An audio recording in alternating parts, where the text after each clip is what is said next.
the Coastal. To start November on a crystal clear day in Georgia.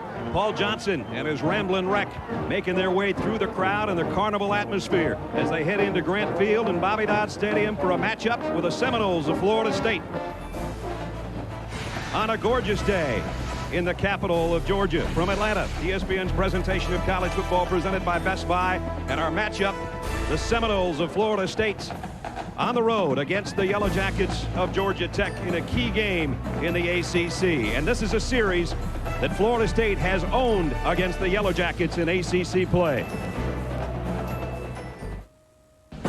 Once a national power, Florida State has struggled in recent years. Now the Noles look like they're back. They bring their high-flying offense to Atlanta in control of their own destiny in the ACC Atlantic Division. Bobby Bowden has never lost to Georgia Tech. A 13th straight win over the Yellow Jackets today would propel Bowden's boys in their quest for an ACC crown. But there's a new leader at the Flats. Paul Johnson's brought his spread option to Georgia Tech, and the Ramblin' Wreck has rolled to 6 wins. Today, the Yellow Jackets hope to maintain their own ACC title dreams. It's Florida State and Georgia Tech in Atlanta coming up next.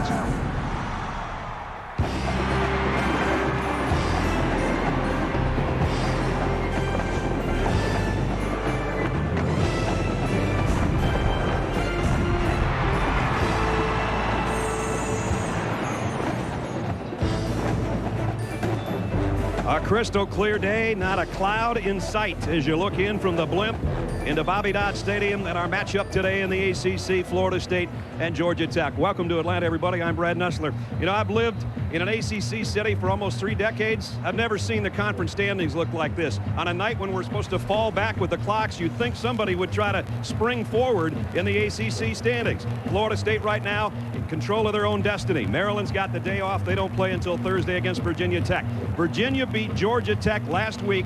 That was an opportunity in the Coastal Division for Georgia Tech to kind of step forward. They couldn't. Virginia right now is embattled with Miami in overtime. That's the way this season has been in the Atlantic Coast Conference. I welcome in my first partner, Bob Greasy. Question, Grease, is Florida State all the way back? Well, they're close. Defensively, they're back in the top 10 in the nation. Offensively, they found their leader.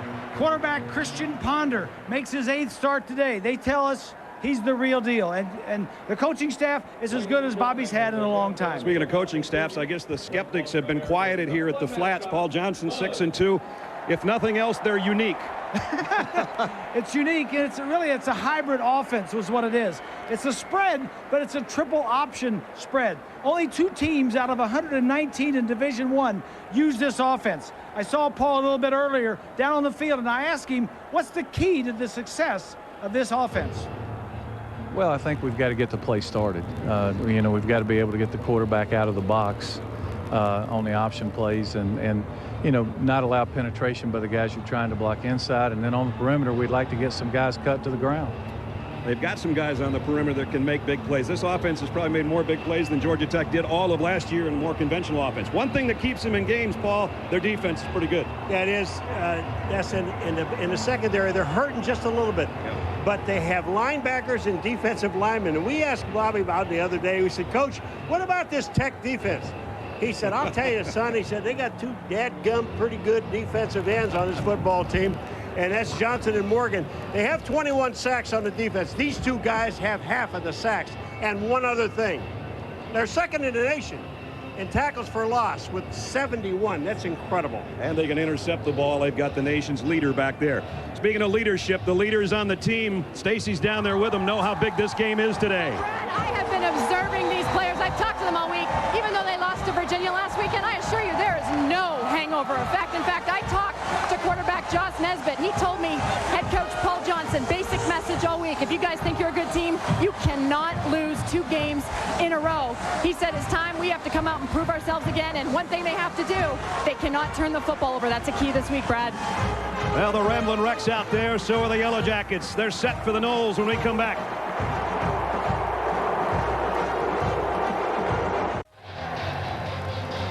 15th ranked Florida State on the road against Georgia Tech. Stacy is down on the field with the coach. Now, Coach Bowden, as you guys have prepared for the triple option offense, what unique things have you done in practice this week to get ready for the game? Well, you have to change your strategy all the way around, you know it, and we've tried to do that, get a base plan. Then we've done like a lot of people. We'll practice without the offense having the ball, so our kids will concentrate on their assignment. Man, this is assignment defensive football game. You take him, you take him, you take him. And when you don't, you get in trouble. All right, thanks, Coach. We appreciate it. You gotta love practicing without a ball. Paul Johnson on the sideline, his first year at Georgia Tech after a successful stint at Navy, and prior to that, national championships twice at Georgia Southern. The Yellow Jackets won the toss and have deferred. Late arriving crowd, but now it's getting vocal. You can't ask for a prettier day. Jonathan Dwyer firing up the student body.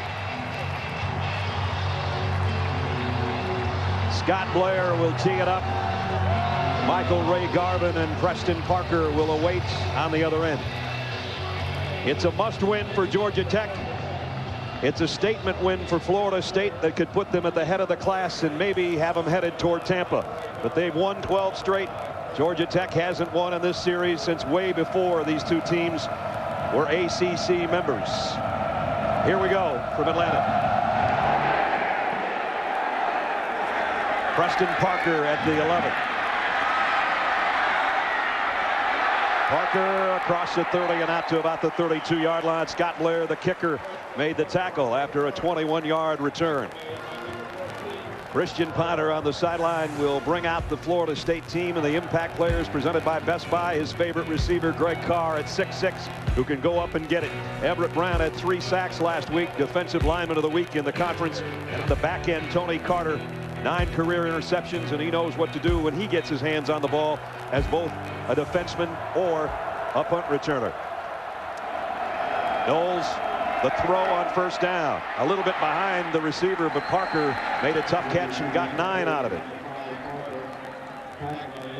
Christian Ponder, the guy Bob talked about, only a sophomore, but already in graduate school out of Colleyville, Texas. And there's his numbers. And we saw him have a great game, especially as a runner against Miami. He had over 140 yards on the ground. 2nd down and 1. You see the starting lineups above the scoreboard. Here's the pitch to Smith. He's got the first down and the corner. Anton Smith, who's been a little bit banged up, has got some bad ribs, but didn't look like he was hurting there, did he? He ran very well with the ball. He's also had an elbow injury, has no wrappings on the elbow. Didn't work out very much before the ball game, but going to try and go as far as he can go and then pass it on to somebody else. And he's already gone to the 47-yard line at Georgia Tech. Carr and Reid, the 2 wideouts to the bottom of your screen. First down, Florida State. Ponder, quick slant, complete. It's Carr diving forward to the 33, and a first down and a pickup of 14. A key matchup when you talk about this game, and Paul sort of touched about the Georgia Tech defensive line and how experienced they are. Florida State, a lot of youngsters on that front wall, but they learned a lot from last year. Yes, they did. As you see there are 3 starting offensive linemen that are true freshmen. Both tackles, the right and left tackles and the right guard, are true freshmen. Very good defensive line for Tech. Quick snap, nice play fake by Ponder, rolling left, trying to find a receiver, and instead he'll get what he can, about a 2-yard pickup to the 31. Derek Morgan made the stop, one of those defensive ends that Paul talked about. We understand that Miami has beaten Virginia in overtime, and that continues to mess up the conference standings. Virginia had been the hottest team in the conference, and now Miami jumps up and beats them. Virginia is like Jekyll and Hyde. Yeah. They're up and down, and Miami has been playing well the last few weeks. I'm sure Coach Friedgen's watching this game too. Maryland's been a little schizoid this year too. No offense intended, Coach. 2nd down and 8. Ponder in the shotgun. With 5 wide receivers. Throws and complete to Carr again. He breaks the tackle. Carr on the run inside the 15. He's got it down to the 11-yard line. Well, we said Greg Carr was an impact player. He's an impact guy on this drive already. Well, I'm going to tell you one thing about this catch. The throw was perfect. But after this catch, you know what you're going to see? Number 5, Preston Parker, get a block. Watch this. Here's the catch. Look at coming from the right. Right there. That was Parker making the block. All of the completions have been on slant routes too, Brad. Yep. To the wide receivers. Now Carr comes down to the bottom of your screen. They don't mind throwing a jump ball to him at 6'6". First down at the Rendlin Rec 11-yard line. On the ground is Sims. A few tough yards inside to about the 8. Derek Morgan made another tackle.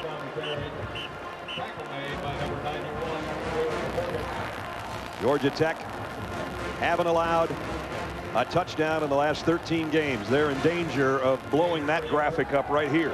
Well, this defense is ranked in the top 20 in the nation in every defensive category. The Noles have a 2nd down and 7. They can get a first down inside the Georgia Tech 1. Carr trots out to the right this time.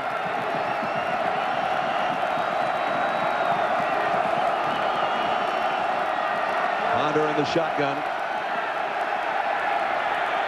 And he's going to run with a quarterback draw all the way.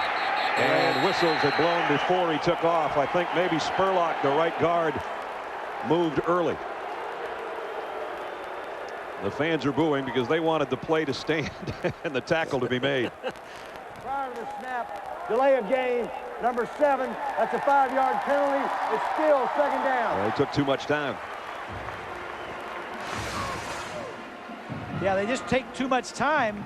This is on Ponder at the end of the play because the 25-second clock or the 40-second clock is right at the end of the field. He should be able to see it very, very easily, unless they took too much time getting the play into it. This could change things quite a bit. 7th play of the drive. 2nd down and 11. Looks left all the way, goes complete there, but Burnett makes a great play at the 9-yard line, and the open field stop on Reid. You know, the one thing about, you talk about Burnett, now here, this young man has got 6 interceptions, leading the nation. The thing about Burnett is, if I'm going to pick on someone in that secondary, he's not going to be the guy, because even the coaches told us, he's the best football player on the field right now. Number 1, this young man can read, and when you see Ponder step back and he eyeballs the receiver that he's going to throw to Reid, I wouldn't do that. I would be thinking about where number 18 is as well. He's down to the bottom of your screen. Tech with a blitz. They're going to throw it to Carr in the corner. He falls down. Flags go down as well. Michael Peterson over there trying to cover big number 18.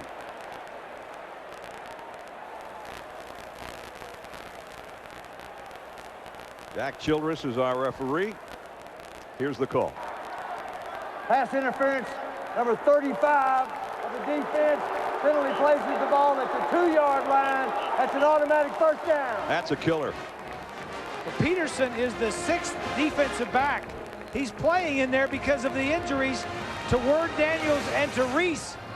So they've got their best receiver on the, oh yeah, that just, I mean, you could do that if the ball was not in the air, as long as he's in front of you. But since it was in the air, you just can't do that.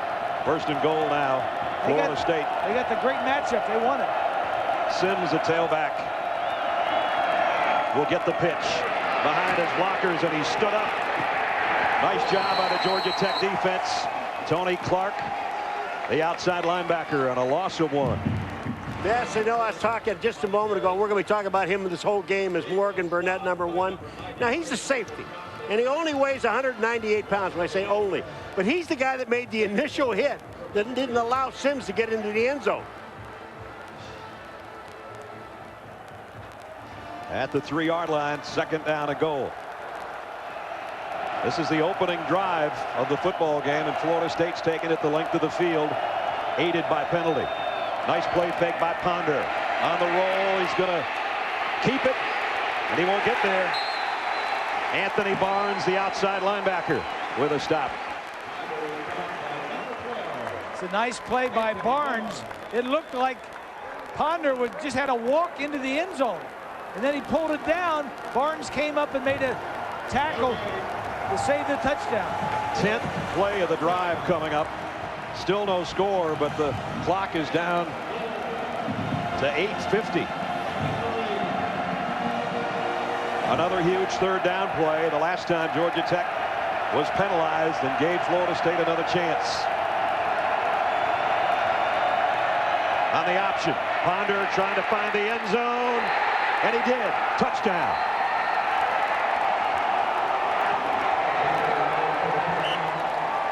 Christian Ponder, 3-yard scoring run.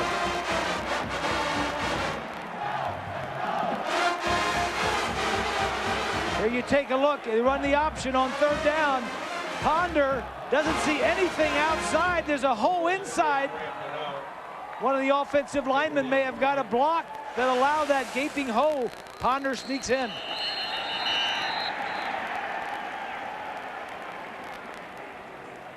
And the officials stop play before the extra points. Now the play is being reviewed. And we'll take another look along with Charlie Callis, our replay official, up here. I really like what Ponder does here. Like Grease said, he saw nothing to the outside. And just remember something. You look at where his knees hit the ground and where the ball is when his knees hit. That ball is over the line, and he's leaning out. Well, you can't see where his knees hit, Paul. That's the only thing. The ball definitely goes over the end line. There is nothing from what we have seen that they could reverse this call on. That's the key, isn't it? Ponder right now thinking that he has scored his first rushing touchdown. We talked about his impressive rushing numbers, but he hadn't been in the end zone until that one, and maybe he's still not. Here's the call. After video review, the call on the field has been confirmed. Touchdown. There you go. Capping a 10-play drive, 68 yards and 6.5 minutes. Ponder 4 for 4 on the drive, and most all of those were slant routes to the wide receivers. Gano in for the point after. Good looking opening march by the Seminoles. On the road, Florida State takes the lead over Georgia Tech, and Christian Ponder's 3-yard touchdown, 7-0.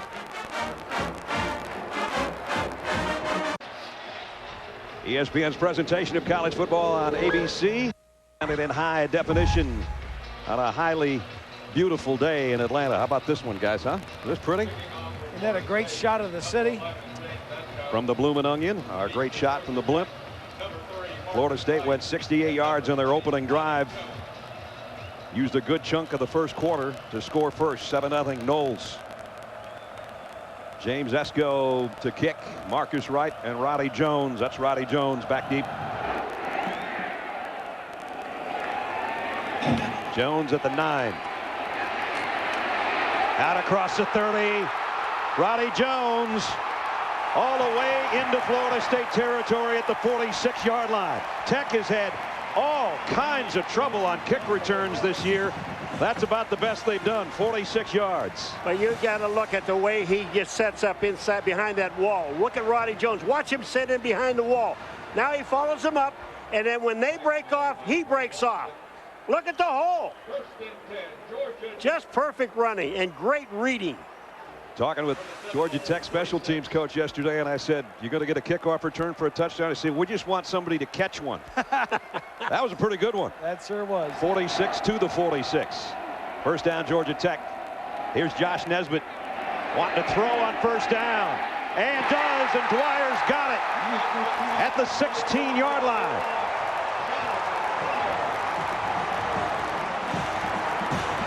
Nothing to this spread option stuff. Just drop back and pass.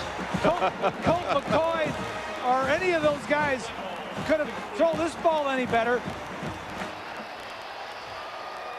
Right on the money. Watch the back right here. He's going to swing down the sideline. It's covered beautifully. You know, you can't throw this ball any better. Georgia Tech, 2 big plays, and they're at the Noles 16. Now it's Dwyer on the dive, and he goes for about 3.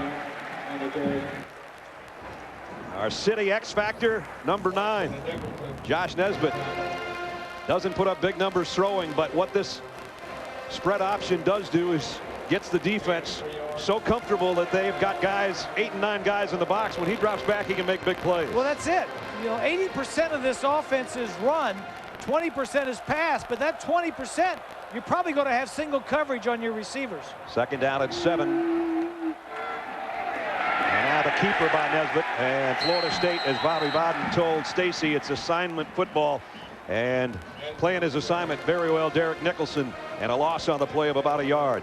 Let's take a look at our Best Buy impact players for Georgia Tech. Demaryius Thomas, big wide receiver at 230 pounds, hard to handle. Michael Johnson, one of those defensive ends Paul talked about, an all-ACC performer. And in the back end, Morgan Burnett leads the country interceptions with 6, and we've seen him make some big plays already on the opening drive for Florida State. 3rd down and 8. That's Thomas. Nesbitt's looking for him, throws, and it is almost intercepted at the goal line by Patrick Robinson.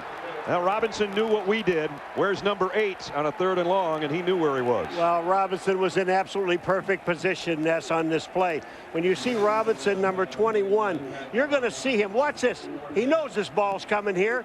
He sees him set up. When he sees Thomas set up, he just steps right in front of him. Should have caught the ball. It's good defensive coverage. A defensive back outplayed the receiver on that ball. Scott Blair in for a 31-yard field goal attempt. He's 7 out of 12 on the year, doing all of Georgia Tech's kicking chores. Blair's kick on the way, and it's good. Georgia Tech scores on its opening drive, but only got 3. 7-3 Seminole.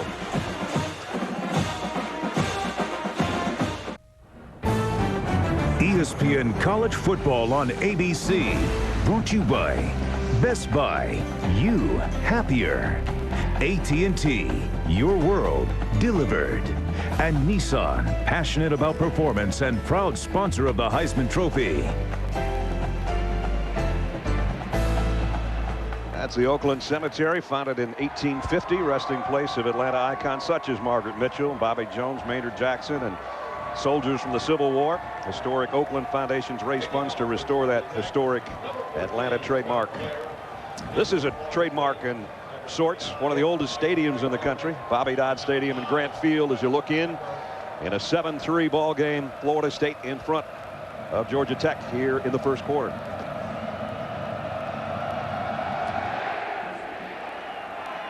Michael Ray Garvin, dangerous return man from the 4. He's got a seam already. Garvin, the kicker to beat. Down the sideline, ball comes out. Recovered by his own man. Unbelievable. On the bounce. Nigel Brandom takes it on one hop.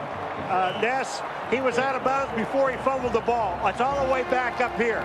It's got to come back here, because he stepped out of bounds before he fumbled the ball. Well, I don't see any sign of an official standing near the sideline. All right, just take a look at when he breaks to the outside. First of all, he's got a great wall.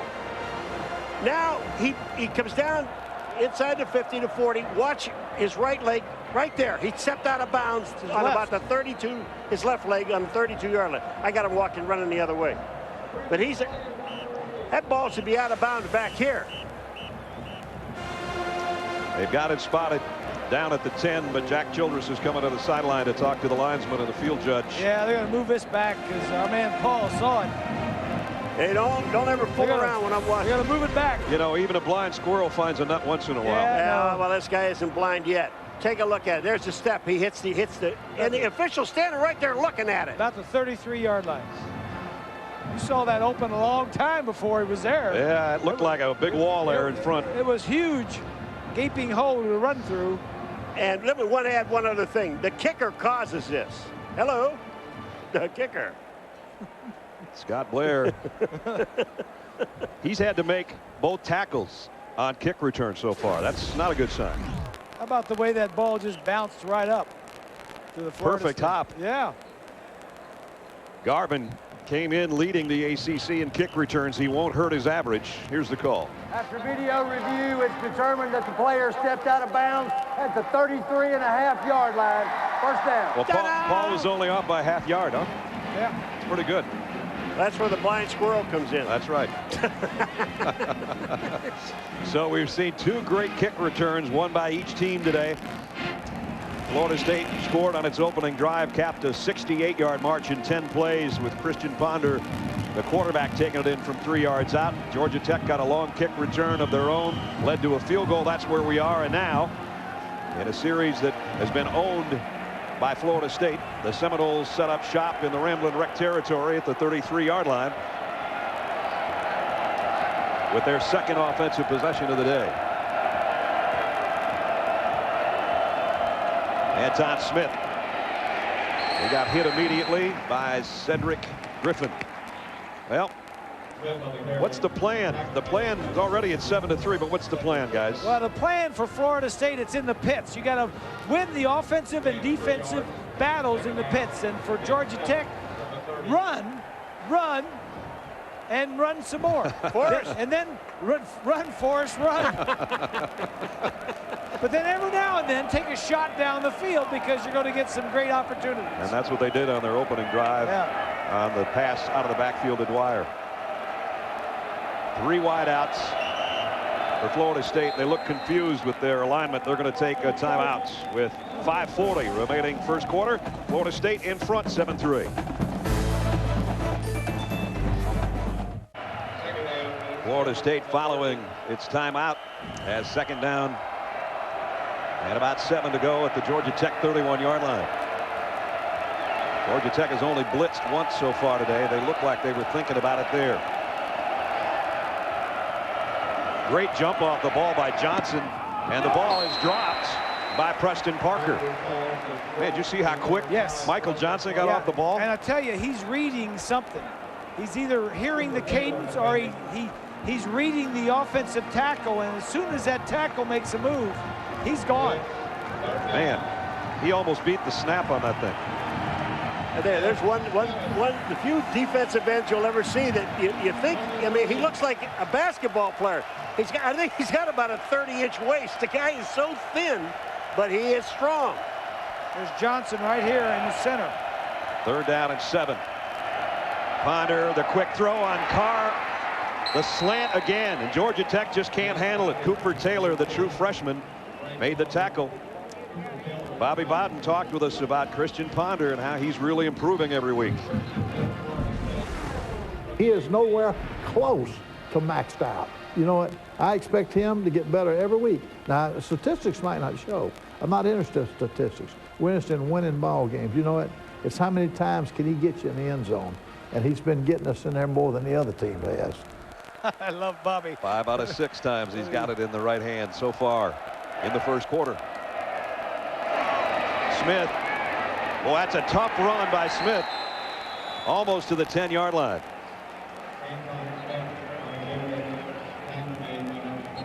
Let's take a look at that offensive line, Paul, for Florida State. That's 3 freshmen. And they actually go up over where the sophomores are, and that's number 62 is Rodney Hudson. He's a sophomore. The center is a sophomore, McMahon. Yeah. But the other guys, the right tackle, right guard, and the left tackle are all true freshmen. 2nd down and 3. Parker, the motion man. It'll be Smith, the second man through. Anton Smith bounces it outside. Got to the 10, but a nice tackle by Cooper Taylor.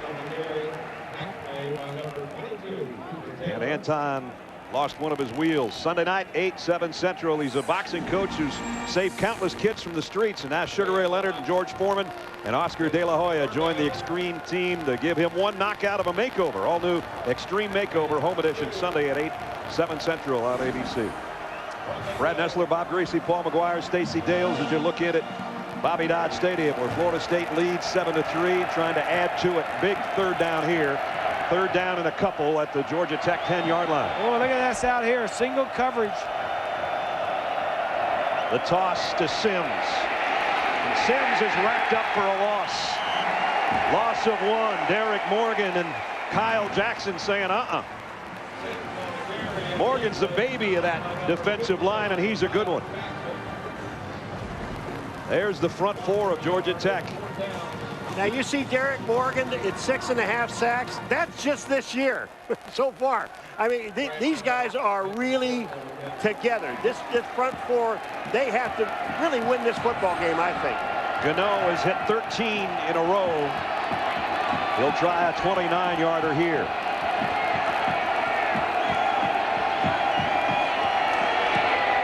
On the way and just inside the right post. Florida State adds to its lead. Gano is 14th straight field goal. 10-3 now the Noles in front. Coming up tonight, the guns will be blazing out in West Texas, won't they? Texas and Texas Tech, 2 of the 8 remaining unbeatens, having at it on ABC. How about Texas's last few ball games? They've been doing It's been a gauntlet, hasn't it? Yeah. Texas isn't going to get any easier after today either. Yeah, you know, the only thing about it is those guys really don't like to throw the ball. That game may last 4 hours. I know. I hope Brent and the guys got an extra tank of gas out there. That thing will go about 4.5. But then again, not many of them hit the ground, so that's true. The clock doesn't stop. That's true. Roddy Jones, who had a great return on his opening kickoff return of the ball game. Back deep. James Esco's got it teed up.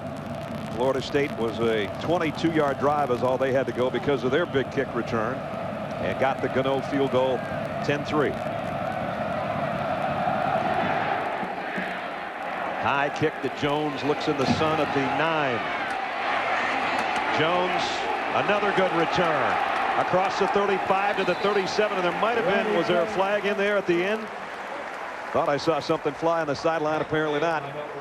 So Georgia Tech will have good field position after we check in with John Saunders in New York. John?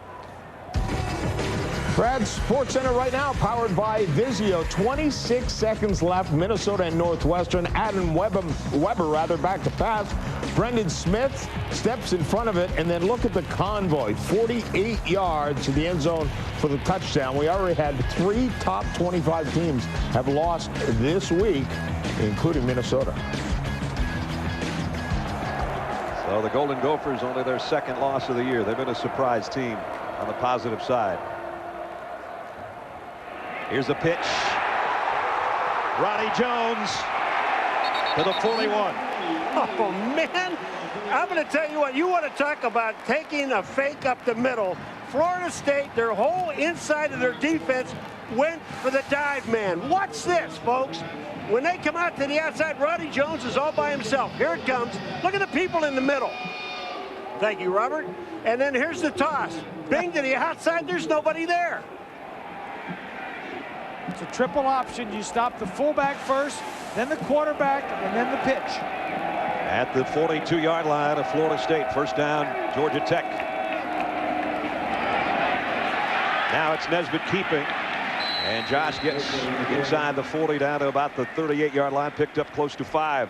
Myron Rolle made the stop from the secondary. You know, Ness, this is an offense. You know, when I watched film with Greasy yesterday, God, he would love to have played this offense. Oh, you bet he would. He would have loved to have been this quarterback. I would have really been good in this offense, yeah. I could run as good as my grandmother. Second down at 5. Now Dwyer to the 35, a pickup of a couple. Third down and about 3 upcoming for Georgia Tech. The thing about this style of offense, the option, the spread triple option, you don't see it very often. And Florida State, in the middle of the season, has 3 or 4 days during the week defensively to try to change all their philosophies and stop this triple option. That's Mickey Andrews, the defensive coordinator, and as Mickey said, only got about 2.5 days to get ready. Third down and a big one. It's Mickey. Nesbitt going to keep it. Nice second effort, but I don't think he got there. Looks like he's about a yard shy. Stacy? Well, guys, just a reminder, talking to Mickey Andrews this week, defensive coordinator for Florida State, he told us it's going to take at least a half of a quarter to catch on and grasp what this Georgia Tech defense, or rather offense, is doing. And he also said we've got to play more desperate than we have any time this year. So just an indication of how seriously they've taken it this week. It's a good point, because they can't nobody in practice can simulate the quarterback play of a guy that does this. He said it'll take us a couple of series to get up to speed. And then once we get up to speed, we should be all right. Nesbitt keeps on a quarterback sneak, and I think he got the first down. That is the 14th time this year Georgia Tech has gone on 4th down. They had 4th down and about 1. He had to get inside the 32-yard line. Inside. They're going to bring the chain gang out. You can't always go 100% by that goal line. Jack Childress says they don't need the chain gang. First down. See, he looked at the yellow line. He cannot. He can't see that yellow line. I know that. I know you know, but I'm just telling our viewers. Bobby Bowden doesn't get on the headset much. He was on it there. And now the gamble pays off for Georgia Tech. And they got a first down at the 32. And the quarter comes to a close. Good one here in Atlanta in the ACC. Seminoles trying to go to 7-1. Georgia Tech looking for their 7th win of the season. Was that a review? And the officials. Well, I said, you know, because I was looking at the markers across the way, Ness, and it looked like it had to be inside the 32-yard line. Well, I got news for them. That's why they have chains out there. They don't have to take a look upstairs when you can bring the chain gang on. And they didn't bring them out, and they moved the chains. The chains have already been moved, exactly. But I'm saying that's why you should bring the chains out. Yeah, you don't do this if you don't measure. I mean, how could you tell from that view how far he got in that mess?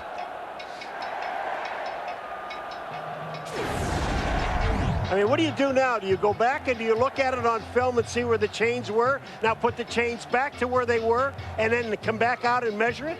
I mean, unless you know where the hole in the grass is on the far side, it's not going to do you much good. By video, the call on the field stands. It is a first down. You can't move the chains and then look at the view.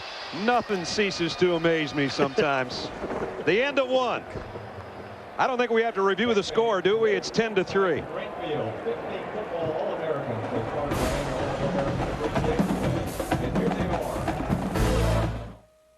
Nissan set out to create the perfect on-road vehicle, and in the process, created a category. Introducing 2 crossover leaders from Nissan. The redesigned Murano, awarded as an IIHS top safety pick, and the Nissan Rogue. Just announced, get 0% APR financing or a $199 lease on the versatile Nissan Rogue. Don't follow the leader, own one. At your Nissan dealer now. LT is fast. Very fast. Fortunately, the pixels you're watching are fast too. They're refreshing at a rate of 120 hertz, twice the speed of most HD TVs. So while he may look like a blur to the guys on defense, every frame on a Vizio is crisp and clear. Introducing the new XVT series. Powerful technology. Welcome back to Georgia Tech. College football lives here! Ramblin' Wreck trying to roll down the field right now as we start the second quarter. 10-3. Yellow Jackets offense has rolled pretty well. Single coverage on the wide receiver to the near side, but the pitch on the run is Marcus Wright all the way down to the 3-yard line. Well, he's just a little bit fast too, isn't he? This is a classic case of a linebacker on that outside not staying home. As Bobby Bowden said, everybody has a job to do, and you cannot get away from it. Just take a look at what happens here, Grease, on the outside. There's nobody out there. There's nobody to take the pitch man. That's the option, as good as it gets. And right there, the quarterback, the wide receiver on that side didn't even have to block him. He just ran down the field, and the corner chased him. First and goal, Georgia Tech trying to tie this game up. Jonathan Dwyer behind Josh Nesbitt, but the pitch goes the other way. Roddy Jones trying to get to the goal line, and he got to the 1.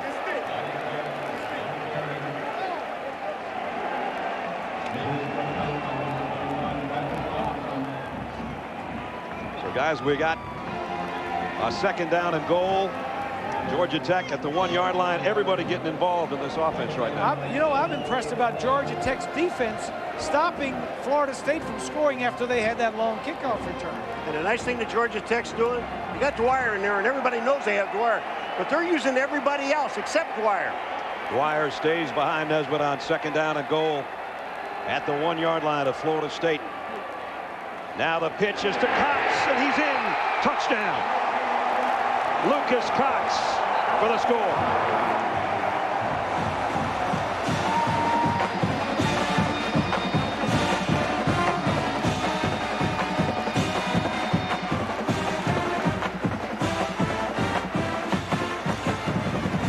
When I said everybody's getting involved, that's one guy that hadn't until that play.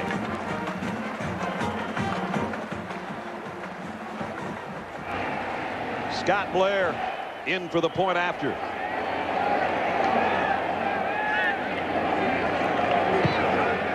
Whoa. Knuckleball.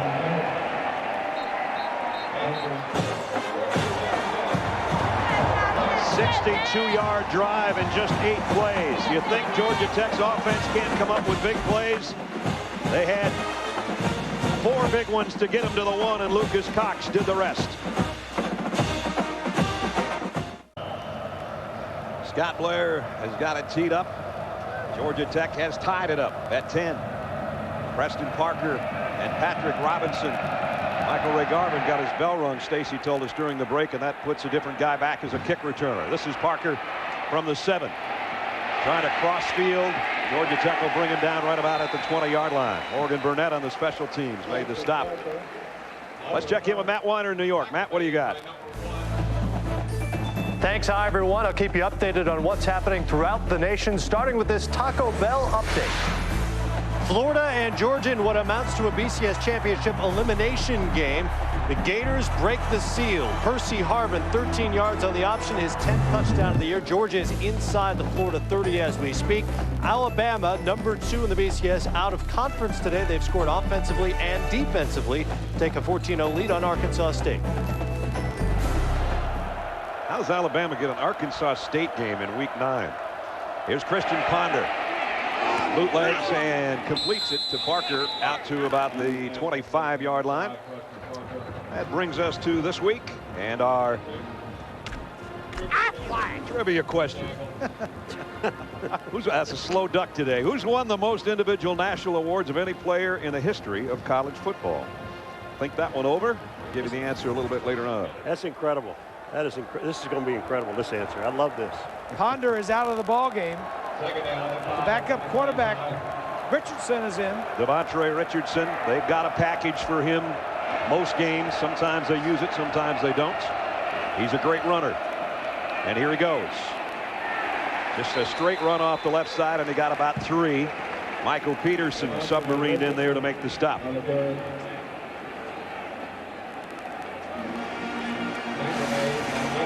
Here's a previous play. Ponder throwing and took a little bit of a shot from Cedric Griffin. Yeah, that's not why Richardson was in. They've got this stuff. Ponder's right back in. The backup quarterback, should anything happen long term, is Weatherford. The guy had started 33 games for Florida State over the years. 3rd down for the Seminoles. Play action. Ponder deep out and not far enough. Incomplete. And we'll see our first punt of the day. We had 4 possessions up to this point with scores at the end of each. Yeah, that was an opportunity that should have been hit. Forston, the receiver he was trying to get the ball to, is a true freshman. Didn't run the route right. He had plenty of sideline and just didn't get to the ball. Kind of a rarity in this game in that our kickers do both the place kicking and the punting. Graham Gano will punt. This will be the first punt of the game. Georgia Tech came after it.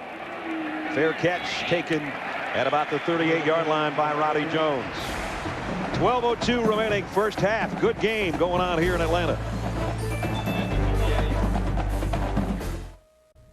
ESPN College Football on ABC. Brought to you by the Volkswagen Routan, the only minivan in America with German engineering.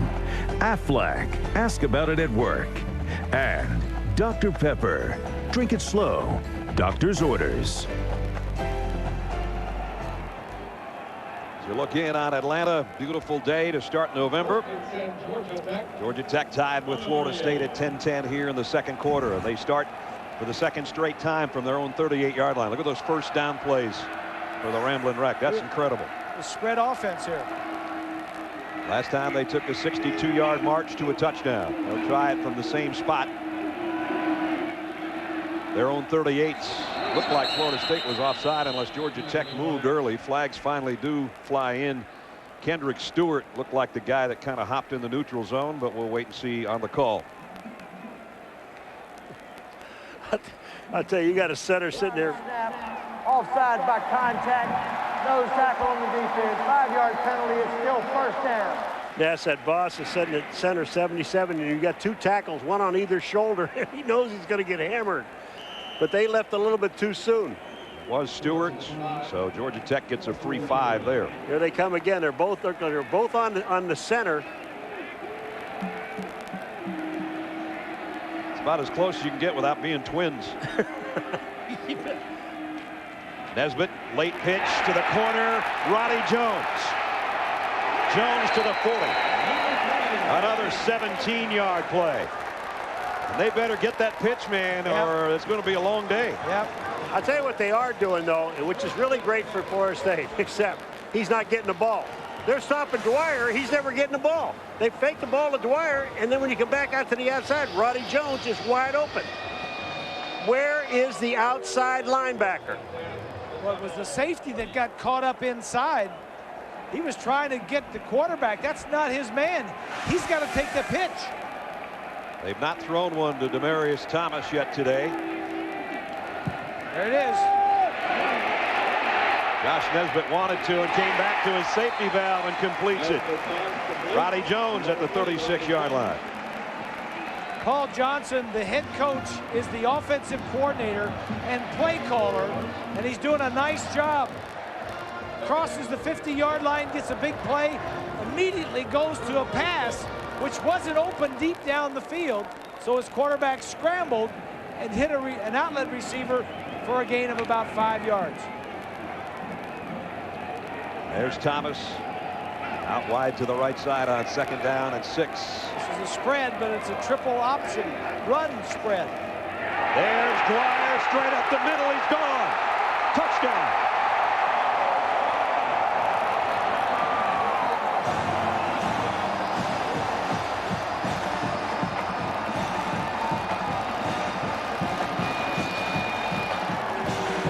It only takes one time to forget him, and he'll make you pay. Longest run allowed by Florida State all year. Yeah, take a look right up here. Yeah, look at this. You got the 2 guys on the center, and they go inside. No, the center blocks both guys. The guard never had to block anybody, and Dwyer hits the secondary. There's nobody there. Gilbert, the guard, didn't have anybody to block. Scott Blair's extra point puts Georgia Tech in front by a touchdown as they lead it home for the first time today. Jonathan Dwyer, his 6th rushing touchdown of the year from 36 yards away, and the Yellow Jackets at home in front.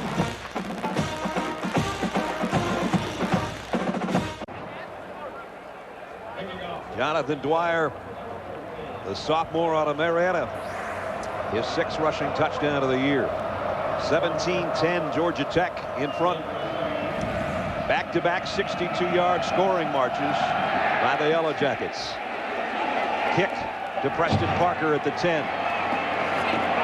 Parker out to the 25, and that's all. Let's take you back to the touchdown, capping just a 3-play drive.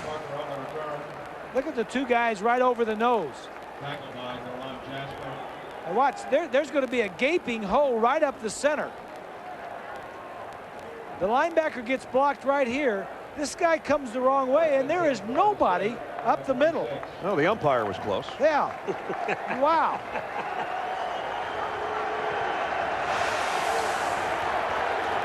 Florida State's run defense getting gashed in the first half right now. This is a whole different animal they're playing against offensively for Georgia Tech. What a nice play by Michael Peterson. Loss of 3 on Anton Smith. Now, if you look at Michael Peterson, that's how you play the outside, Ness. As you look down on Grant Field and Bobby Dodd Stadium, where Georgia Tech leads 17-10 today. Both teams looking for their 7th win of the season. Florida State can control its own destiny all the way to Tampa. Right now, the destiny's a little bit in Georgia Tech's hands, although we got a lot of football left today. 5 wide receivers for Ponder on 2nd down and 13. Quick slant again, tipped and intercepted by Georgia Tech, and it's Cooper Taylor down the sideline. Taylor to the 5.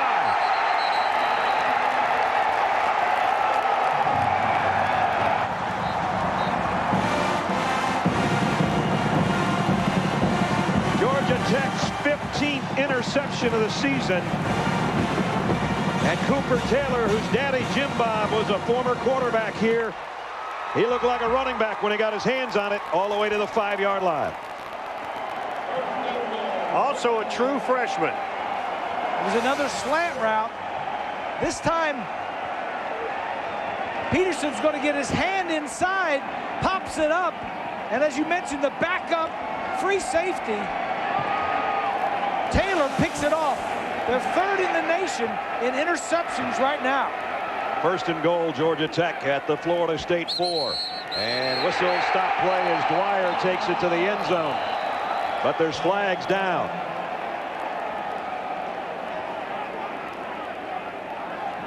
Prior to the snap, false start, 64 of the offense. That's a 5-yard penalty. It's still 1st down. Andrew Gardner, an all-ACC tackle, a senior and a captain, with a false start, negates a touchdown. And now Paul Johnson figuring out what the play is and sends it in the person of Greg Smith. Georgia Tech has had 15 total plays on offense, and 13 of them have been run from Florida State side of the field. 1st and goal from the 9 now. Nesbitt almost to the 3-yard line. Todrick Verdell and Derek Nicholson on the tackle. Derek Nicholson, after that last play when they were in motion, he was screaming and yelling because what's happened is these offensive linemen, when they come off and go to the backers in that 2nd level, they end up holding him, and he was just going nuts. Lucas Cox checks back in. He'll be a slot man as a receiver. 2nd down and goal outside the 3-yard line. The pitch, Smith, touchdown.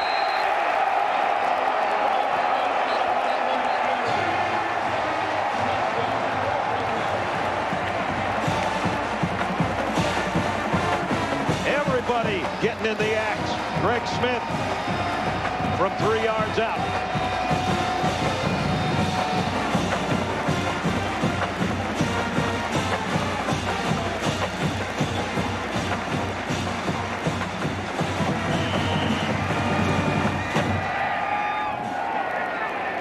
Scott Blair for the point after.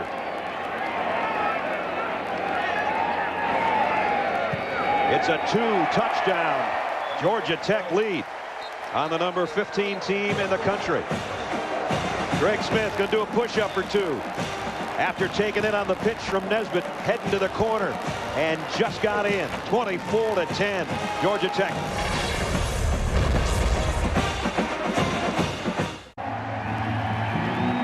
Georgia Tech has scored 21 points in the last 4 minutes and 13 seconds.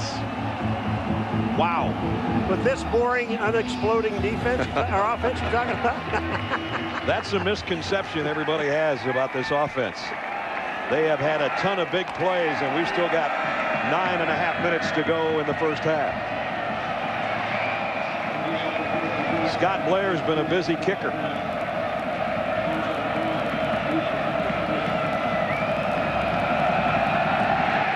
This one high and short. His leg might be getting tired. Patrick Robinson from about the 13. out of bounds at the 32-yard line. Stacy. Well, Brad, just a quick update on the Florida State mood after that last touchdown. Bobby Bowden himself went to all of his defensive players. He touched them and said, we got to keep fighting, guys, over and over. Now, the defensive players, they weren't so encouraging. Rather, they were getting on each other. They said, we got to wake up. So certainly the players have a sense of urgency right now, Brad. No doubt about it. Of course, Georgia Tech got its 15th interception of the season the last time Christian Ponder put it in the air. Yeah, and for Florida State, that was their first turnover in the last 3 games. Yeah, we haven't seen a turnover since we did the Miami game, the fourth quarter. Yep. Jermaine Thomas now joins Ponder in the Florida State backfield. And he's going to get the carry. And he's got a lot of room. Thomas, can they track him down? Jermaine Thomas to the 6-yard line. Michael Peterson saved a touchdown, but it's 62 yards in a hurry. He's a true freshman that's got some speed, that's playing because of the injury to Anton Smith. Take a look over here on the left side, on the right side. Nice block there on Johnson. You know, when they had that chat on the sideline, Stacy was talking about and said to wake up. I guess Jermaine Thomas got the message. Longest play from scrimmage this year for Florida State has him set up 1st and goal at the Georgia Tech 6.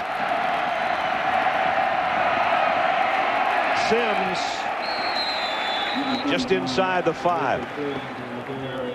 El Rosaniabi is the guy that made the stop earlier. Question for you was, who was the most individual national awards of any player in college football history? Charlie Ward of Florida State not only won the Heisman Trophy, he won the Davy O'Brien, the Johnny Unitas, the Walter Camp, the Chevrolet Offensive Player of the Year, Scripps Howard, ACC Player of the Year, Sporting News, UPI, ACC, and Football News. And the guy never played a down in the NFL. Never played a down in the NFL. 2nd down and goal. Ponder with some pressure to the corner, touchdown. Great throw. Cedric Holloway. You like offense?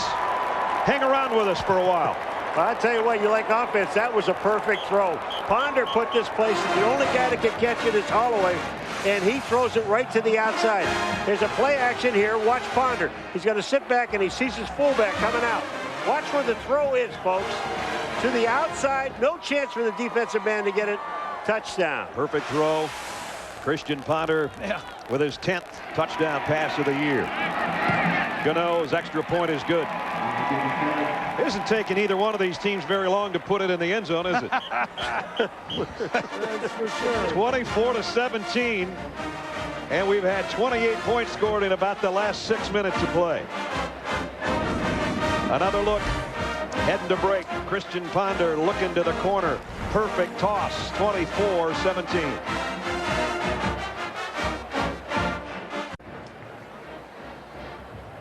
Eight minutes, 5 seconds remaining in the second quarter. Georgia Tech leading 24-17.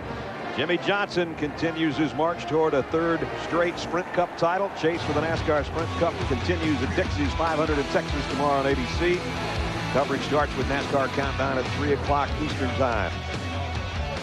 We're going to give Bob back the lead car. He's whining about it for the last 3 days. He wants the 48 car, so. Hey. We're going to go for second, Ness. A long time ago, I had the 48 car. You guys stole it about 3 weeks in. Kickoff was deep. Marcus Wright takes a knee, and Georgia Tech will start from the 20-yard line. Who knows what could happen here from the 20. We might have an 80-yard drive in 3 plays the way things have been going. Well, the one thing we are sure about Georgia Tech, they're not going to change their game plan. Nope. I mean, this is what they do. Just about everybody's touched it. A lot of different guys have scored with it. But Ponder just made it a 1-touchdown game with that scoring toss to Holloway. You know, and both teams came in with defenses ranked in the top 20 in the nation. I think their stats are not going to be as good on Sunday morning.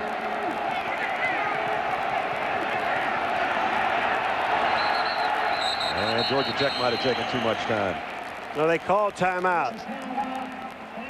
And they avoided losing 5 yards, but they lose the timeouts. With 8:04 remaining In the second quarter, Josh Nesbitt will come over and talk to head coach Paul Johnson. Gives us a chance to get this date in college football history. In Trinidad, Colorado, the winningest coach in NCAA history was born back in 1926. 457 wins in 59 years. John Gallardi of St. John's, and coach has got the weekend off to celebrate his birthday. Coach, if you're watching, happy birthday. You're one of our favorites and always have been. You've got Augsburg next week. You got to get back to work with those no pad practices starting on Monday. Isn't that great? Yes, we could have played for him. Yeah, that would have been fun. But now Georgia Tech, after the timeout, works from the 20-yard line. Nesbitt keeps it, and that time playing it very well. It was Marcus White. I guess Josh thought he didn't even hit the ground. And right now, I'm not sure if the officials don't disagree. He was on a Florida State defensive man. It looked like Paul Griffin, 54, maybe. But they blew a whistle, though. Josh just kind of rolled off and said, I think I'm going to keep going. Now he has a quick word with Coach Johnson. We get another look at it here as the keep by Nesbitt. All right, here's the tackle. Is he on the ground? He's not there, but maybe his knee hit a little bit before that, but it doesn't matter now. Tell you what, the way Josh reacted, he certainly didn't think that his rear end had hit the ground on the backside, but they can't review that. What are they going to do? I mean, the play's already whistled dead. Hey, they could try. Don't get me started. Look at this. 4 possessions, 4 scores. Nesbitt straight drop back and throw and complete out to Demarius Thomas, and it's good for a first down. Let's check in with Matt Weiner in New York. Matt. All right, Brad, let's get you a Verizon Wireless update on what's happening in Jacksonville, Florida, and Georgia. This is Tim Tebow. Had 1 touchdown, 1 reviewed and overturned. No matter, he dives in again for his 37th career rushing touchdown that breaks Emmitt Smith's Florida record. 14-3 there. Alabama out of conference and all over Arkansas State. The Dogs in some trouble, and their arch rivals here in Atlanta in the lead.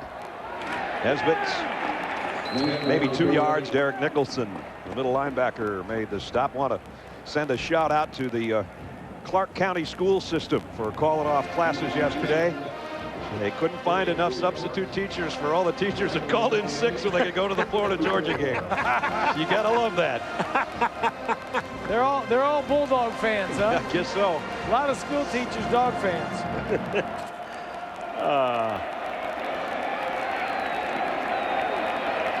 Second down and 8. Down to 6 minutes left in the half. Here's the pitch to Roddy Jones. Georgia Tech going to be stopped for no gain by Todrick Verdell, the outside linebacker. He played it very, very well. ABC on Thursday at 10, 9 Central. All new Life on Mars. Next great cop shows arrive, starring Michael Imperioli, Harvey Keitel, Jason O'Mara. All new after Grey's Anatomy on Thursday. I love Harvey Keitel. I finally caught Life on Mars the other night. Yeah, it was good. I've been watching it. I live it. Why watch it when you can live it?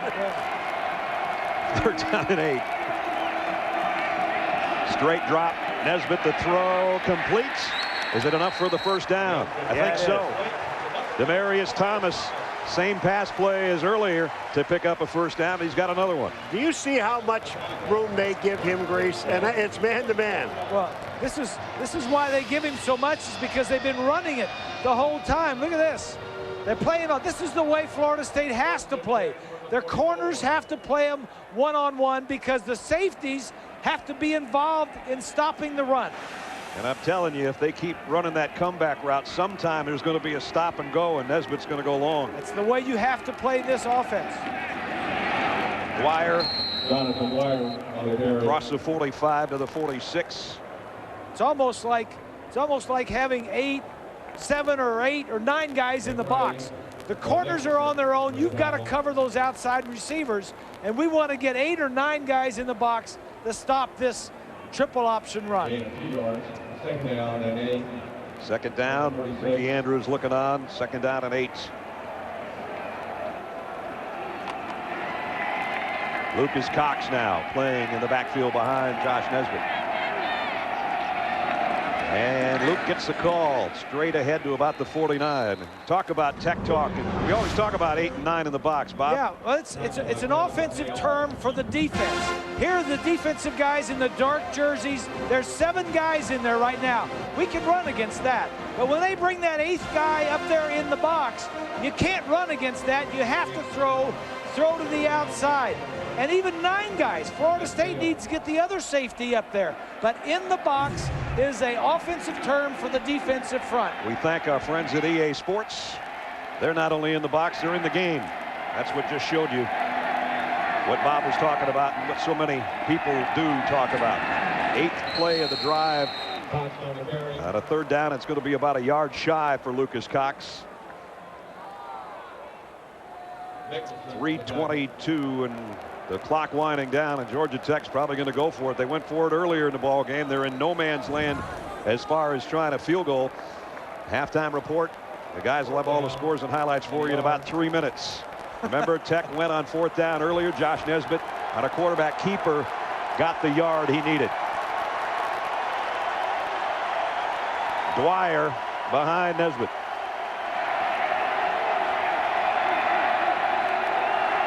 Trying to draw Florida State offside is Josh Nesbitt. And they didn't bite. Yeah, it's good discipline. Mickey Andrews' defense not jumping off sides. Good try by Coach Johnson.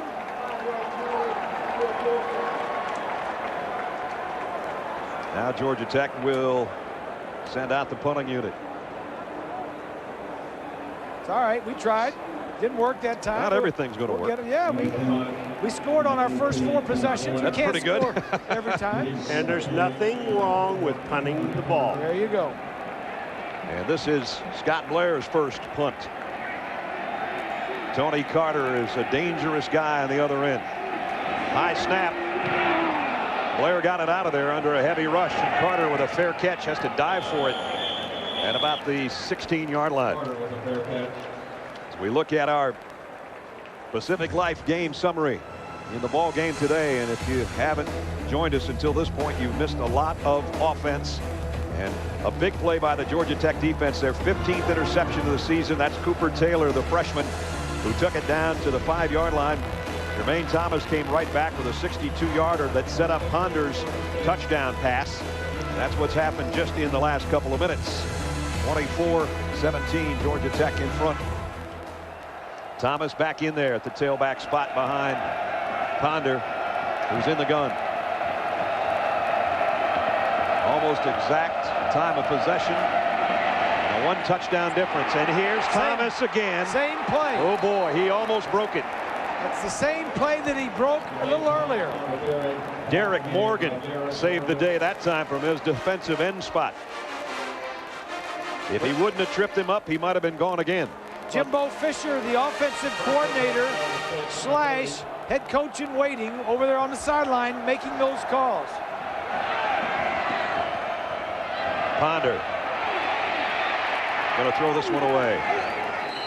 Wise choice as he gets rid of the ball, and still 2:18 to work with and 2 timeouts. Aerial coverage of our game today courtesy of the Outback Steakhouse Airship Bloomin' Onion 1. Bloomin' Onion Airship, a fan favorite every week on ABC and ESPN's college football telecasts. You talk about a nice day to fly. There's not a cloud in the sky. There's Jimbo Fisher making the calls. Jimbo has sent in Devontre Richardson into the Florida State backfield at quarterback. Last time it was a straight run all the way, and now I think maybe an illegal substitution. Flags fly in. Substitution violation for 12 men in the huddle simultaneously. You can't have 12 in the huddle. That's what Jimbo Fisher was upset with on the sideline, because he knew it way before referee Childress saw it.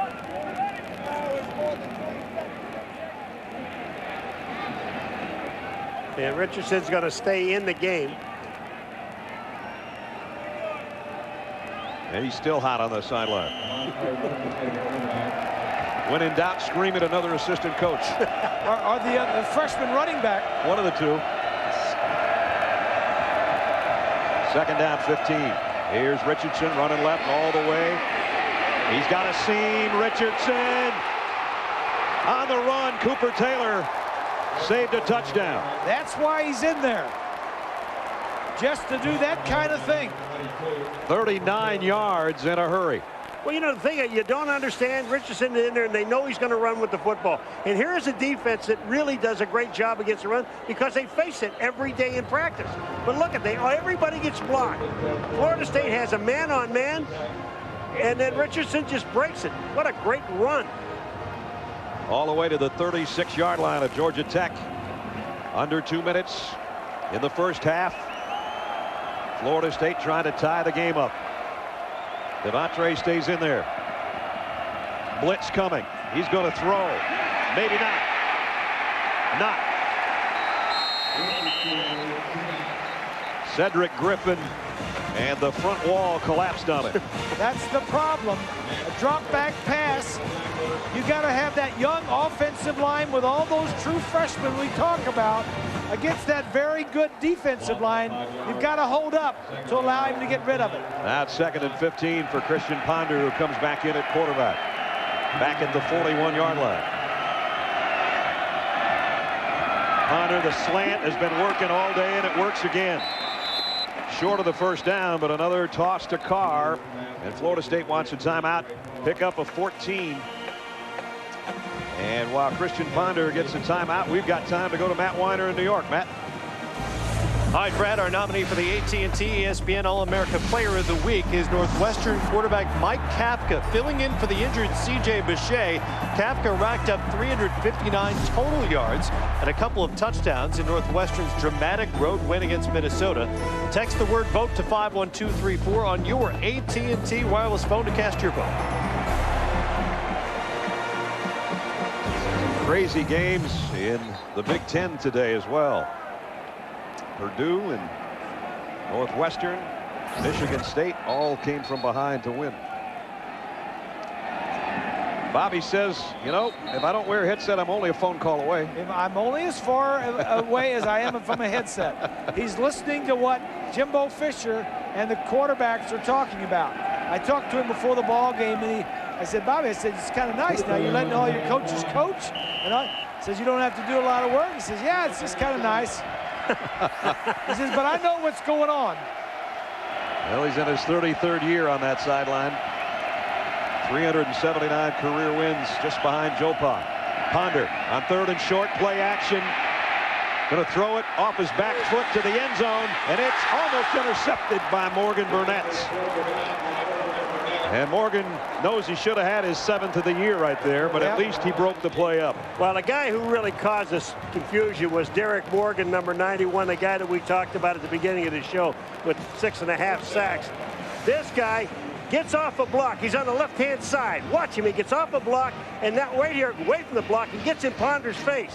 He makes Ponder throw the ball up in the air with a chance for Morgan Burnett to intercept it, which he doesn't do. Porowski is a tight end. Burnett kind of shoved him away from him so he could try to make the catch. That was a good play by the defensive guy. Gano's going to try a 45-yard field goal. The kick on the way, and Florida State has found themselves a weapon finally at kicker, huh? Yes. 45 yards out, and that dropped. Would-be interception by Burnett. Just cost him 3 points. Bobby's had so much struggles over the years with place kickers, and he's got a good one right now in Gano, who draws Florida State within 4. Let's talk about our performers of the week. 4 of us get together every day and come up. Stacy, what do you got? Felice, guys. I mean, out of Rosebud, Arkansas. How about 6 touchdowns, 424 yards, a national record for high schoolers? That's crazy. Paul? Well, I took Navy. They played our producer's school, SMU or SMU, and never threw a pass and beat them. World Series winners. I mean, the Phillies. I mean, come on. How long has it been since they won one? How about Mike Teal at Rutgers? He's getting booed by his own fans, and he goes out and rips off 6 touchdown passes last week. There's our Performers of the week. Tell you what, the way this game's going, we all might have performers out of this one for next week. Yep. Florida State now with 10 unanswered points, the last 3 coming from that young man from 45 yards away.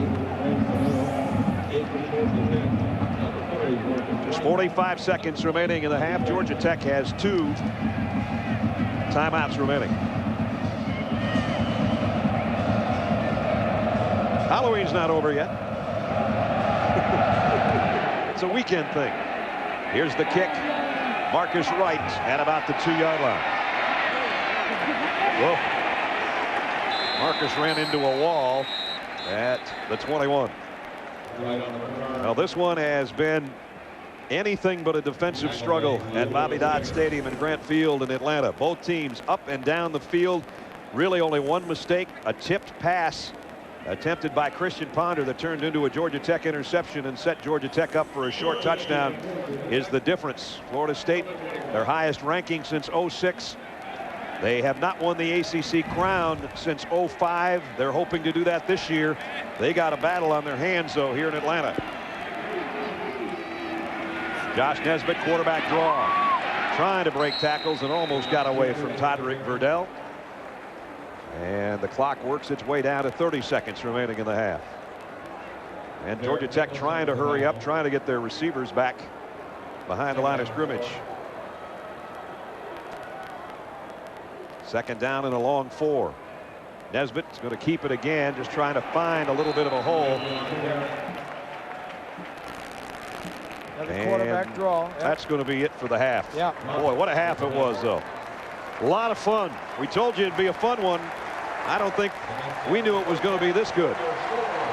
At halftime, Georgia Tech at home gets a rousing ovation from their home crowd as they've got the lead at the break. Georgia Tech on top, 24-10 as we get out of Stace. Coach Johnson, why has your triple option been successful in the first half? Well, we've had the quarterback's done a nice job getting the ball pitched outside. They're playing a lot of man-to-man, but we got a long way to go. We got some things we got to fix. What do you got to fix in the second, Coach? I'm sorry? What do you got to fix? Well, we got to fix the defense a little bit. We've given up way too many big plays, and towards the end of the second quarter, they started stopping us a little better than they did early. All right, thanks, Coach. Well, that's a guy that knows how to make adjustments. He's certainly gotten all his offense in gear today, and at halftime, Georgia Tech leads by 4.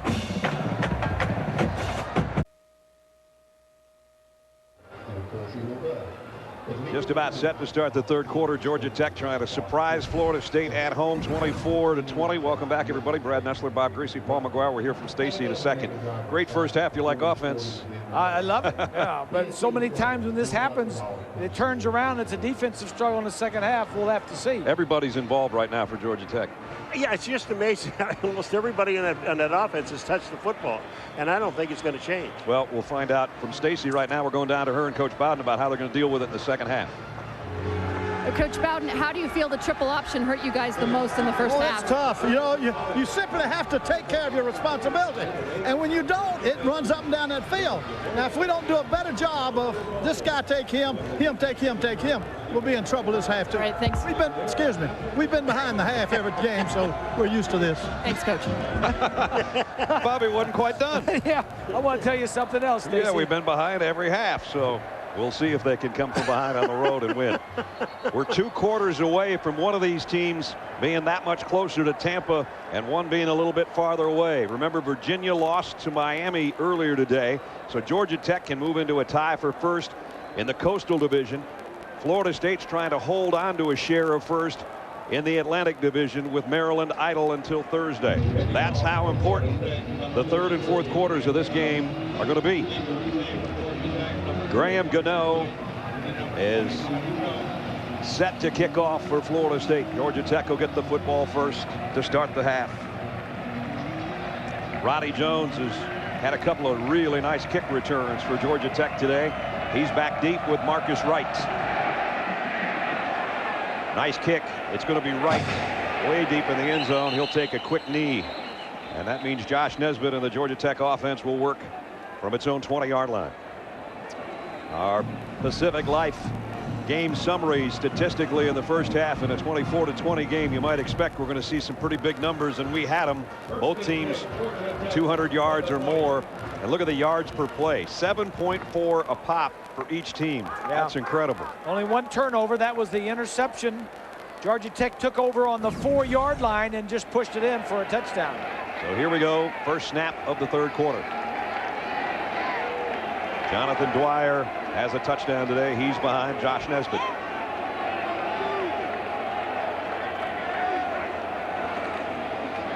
And this time Josh Nesbitt's going to keep it, but that was because somebody went the wrong way. Who knows? Maybe it was Josh. I don't know. But there was nobody home back there. The quarterbacks very rarely do the wrong thing. That's true. That's true. You know, with the quarterback in the booth, anyway.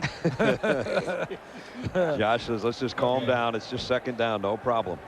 The thing about Georgia Tech, it doesn't matter if it's long yardage. They're not afraid to run it in a long yardage situation. This is a spread formation, but it's mainly to run the ball, not to throw it. Nesbitt, the pitch.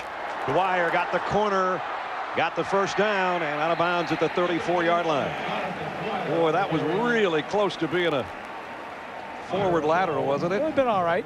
He was in the backfield. He was on the backfield, so it could have been all right. But what I do like is Dwyer, knowing where he is on the field. He knew how far he had to go to get a first down, and he did it. Well, what Florida State is doing is what they ended up doing the first half, and that is assigning these guys man-to-man coverage and have 9 guys. I've got you, I've got you, I've got you, and the rest of these guys inside are going for the run. And now Dwyer is off to the races. Jonathan Dwyer is gone. Touchdown.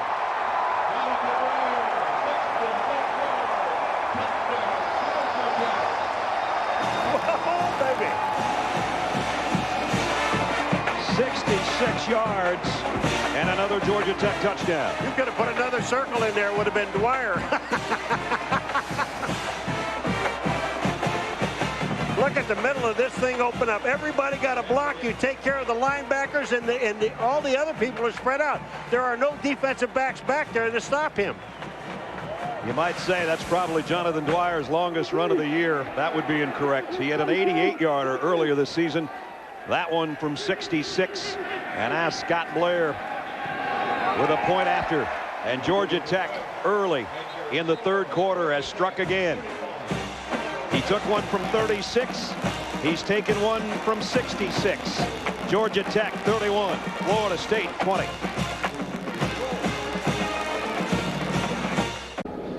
ESPN's presentation of college football on ABC, presented in high definition from Atlanta. As you look at the skyline and a great shot of Bobby Dodd Stadium, Jonathan Dwyer saying that was a pretty good shot I just had. 66-yard touchdown run. Georgia Tech's longest scoring drive today took 4 minutes and 11 seconds. That one took 1:18.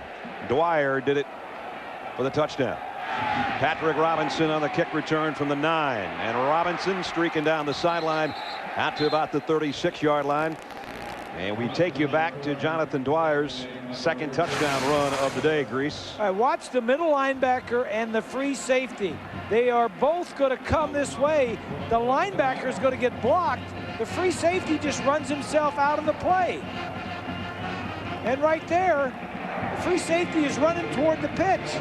First of all, you got to stop the dive, then the quarterback, and then the pitch, the triple option. You know, the thing that goes unnoticed sometimes, Jonathan Dwyer is a lot faster than people think he is too.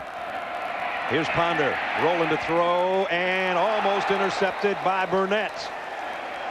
He got his hands on it. He made a better play on it than Preston Parker, the receiver, did. I like this kid Burnett. He's only a true sophomore. He's only playing what? He's playing in his 9th start. He's got 9 interceptions in his 20 games that he's played. He's the leading tackler on the team.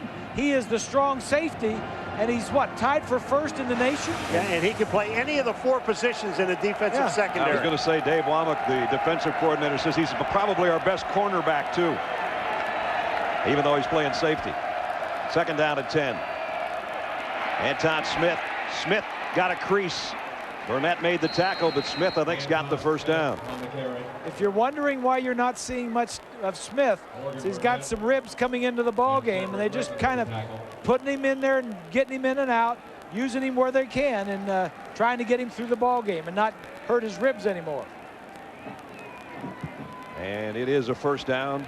They're going to move the chains.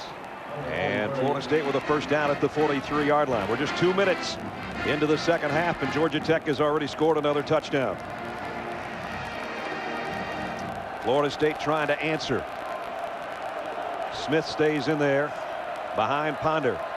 4 wide receivers for Christian Ponder in the shotgun. Blitz coming. Ponder waited too long. Down he goes, and it's Darrell Richard, the captain of the defense. Oh, Ness, Darrell Richard just takes the guard and takes him all the way back to Ponder and then tackles Ponder. Ponder is looking downfield. Darrell Richard just said, oh, okay, you want to stand there? I'll tackle you. Watch this. He is number 95. Watch him. He's going to just take all the way back to Ponder and then tackle him. How easy was that? Yeah, Ponder could have helped him out by moving around a little bit, but he was locked in on his receiver, who was trying to make a little stop and go move. And now second down and 17. Look out. Got rid of the ball to Parker on the slant. Parker spins his way out. Positive yardage all the way to the 49-yard line. That time Georgia Tech tried a little stunt on the defensive line. Michael Johnson was a stand-up guy in the middle. You talk about Darrell Richard, who made that play 2 plays ago. He's coming off the field right now. You talk about what a guy that you want to be in college football. He graduated with honors in 3 years. He's the president of the Georgia Tech Student Athlete Advisory Board, and he's on the search committee to find a new president for Georgia Tech. How good is that? And he's going to get his master's in business administration, plus he plays the piano. Not bad, huh? Just a normal football player. Yeah, just a normal guy. Third down, a slant again to Carr, and he held on. No, he didn't. Burnett let him have it right between the 1 and the 8, and the ball came out. Burnett said, I've seen enough of these slants. I'm going to hit you. Boy, I'm going to tell you what, this is, you talk about some perfect timing. Morgan Burnett is the guy, because this ball was caught. Carr had this ball.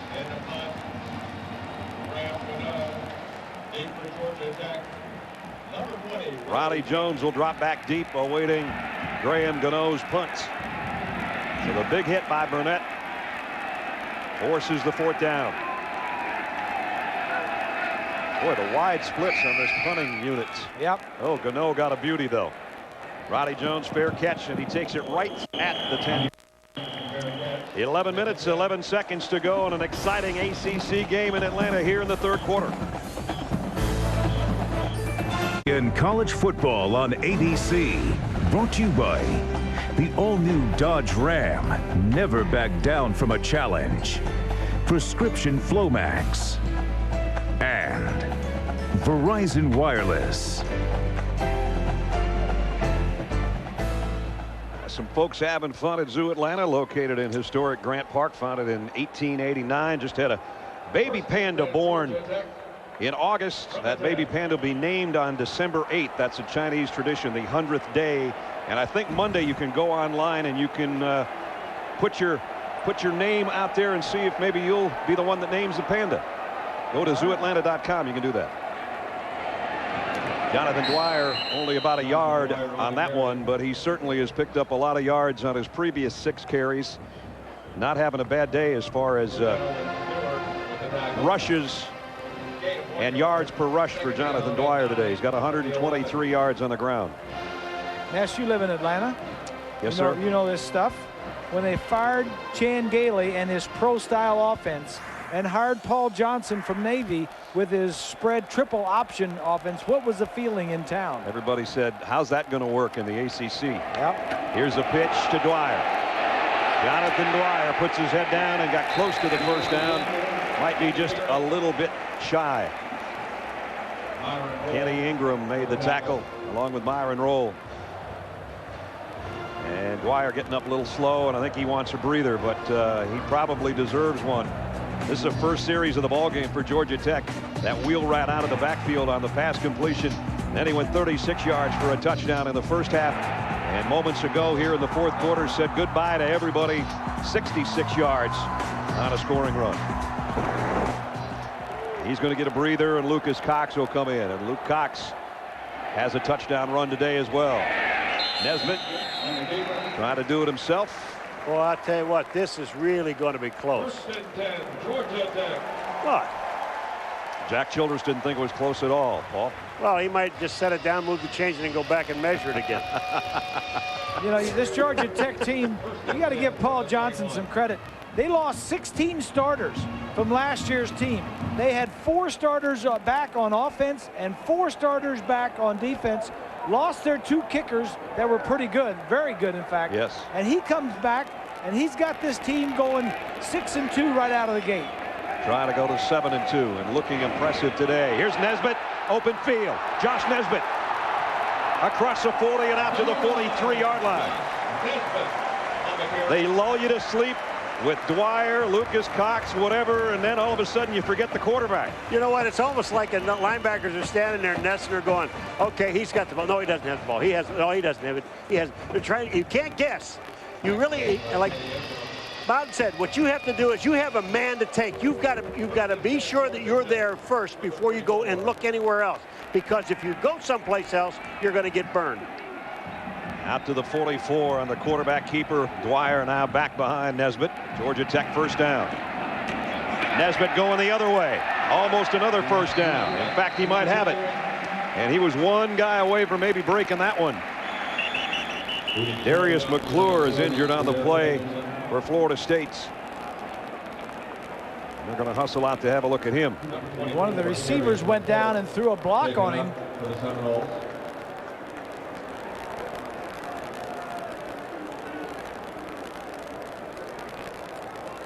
.841. We've got a timeout here with the injury. We'll check on Darius McClure when we come back.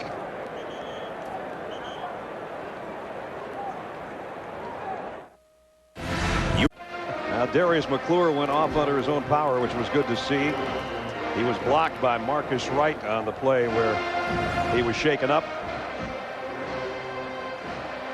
Meanwhile, Georgia Tech now has got second down and a yard to go. And Dwyer's got the yard and then some. Picked up a couple and a first down. Let's check in with Stacy. Brad, just a quick update on Darius McClure. I've been told by team personnel that he felt like something popped out of place on that left leg, so he's been doing some stretchings. If he can go, he will go, Brad. Well, when we saw the replay, it could have been either one of his legs, as you're going to see on the top, the right-hand part of your screen. There's the block by Marcus Wright, and your legs don't go that way. Yeah. But he went off on his own, which was good to see. That was good. First down, Georgia Tech. Threatening again here on the Florida State side of the field. Pitch to Jonathan Dwyer, and oh, there was one guy that made a nice play, and Jamie Robinson, or he might have had another big gainer. Ness, when we sat down with Coach Johnson yesterday, do you ever see anybody more confident in what he's doing? Because I mean, the question was always from everyone, what are you doing? I mean, why would you run this kind of an offense that only one other team in the nation does? Right. But he never even hesitates. He's so confident about it. Well, he had such great success with it as coordinator under Irk Russell at Georgia Southern, and then as head coach at Georgia Southern. He won 2 national titles down there. Took it to Navy, worked there. Everybody said can't work here, it's working here today. And to go back to what Bob said, the skepticism that met this city when he was hired, they said, well, you know what? It's going to be boring. There won't be any big plays. Even if he's successful running the ball. Well, they've run it for over 260 yards today, and certainly we've had enough big plays. Josh Nesbitt, that's not a good sign. That's one of the problems you have, is your quarterback's going to get hit in this offense. That's exactly right. You know, when you run your quarterback, there's a chance of him being injured. Jabo Shaw is warming up, and he's a true freshman out of right here at the north end of Atlanta, Flowery Branch. Look how where he went to high school. Look how far they put their hands under the center. Josh Nesbitt has had a great game today, running and the very few times he has thrown, and he's had some injury problems earlier this season, and Jabo Shaw came in and was the starter against Duke and had a big game throwing the ball. He's pretty efficient in this offense because he ran something similar in high school. Josh is up, but certainly Jay Shoup attending to him there and limping off. That might be the end of the day for Josh.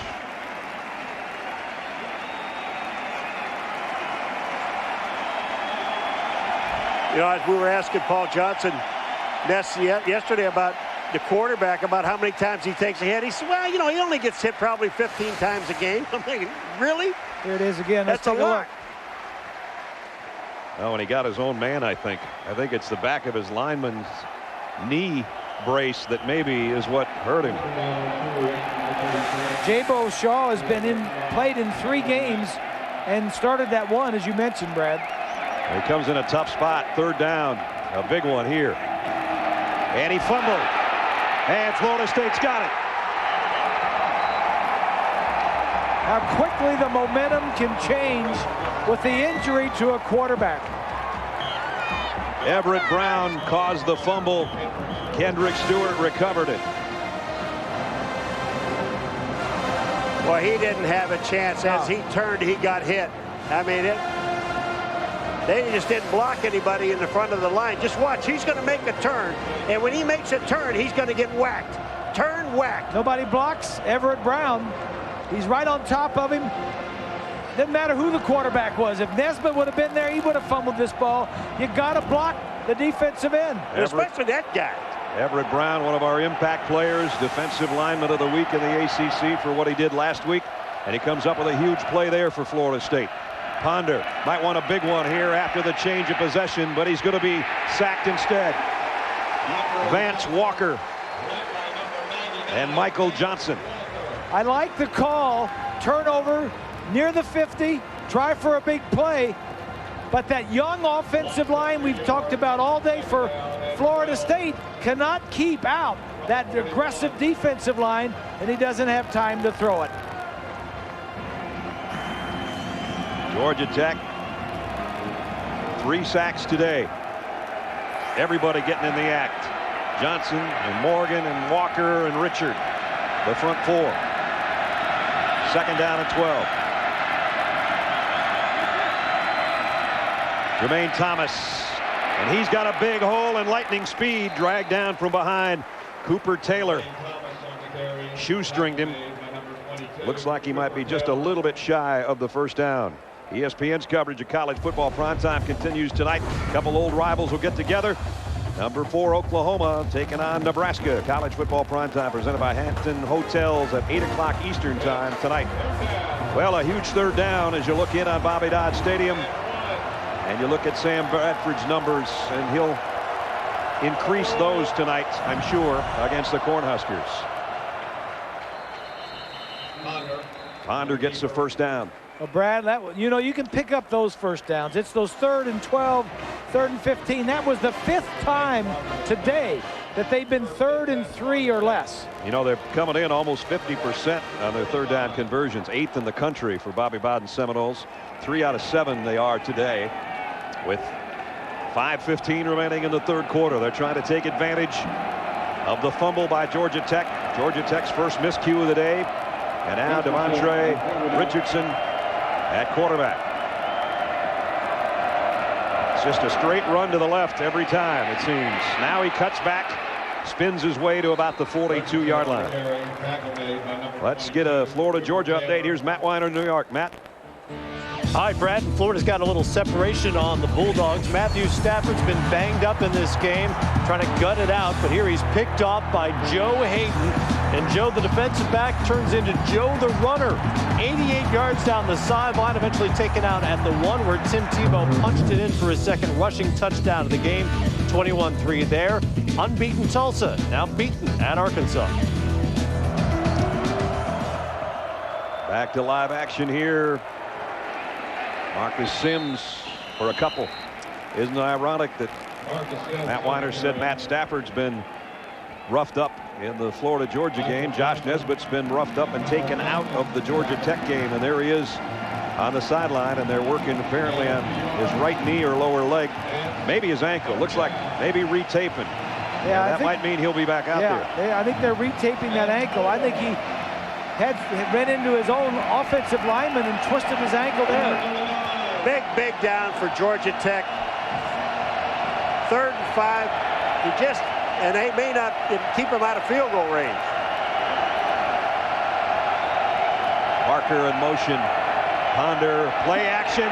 He lost the ball, and Georgia Tech has got it. Derek Morgan.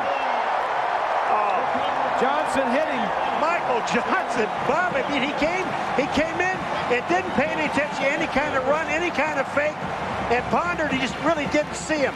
And Michael Johnson just took a beeline right at the quarterback. Didn't matter what Ponder was going to do. He was going to hit him. Did we tell you about Georgia Tech's front four? Yeah, they were eating up the quarterback right there. Bobby Bowden said, what about those 2 defensive ends? Here's Johnson over here. Number 93. He's not fooled. And Morgan, the other defensive end, he recovers it.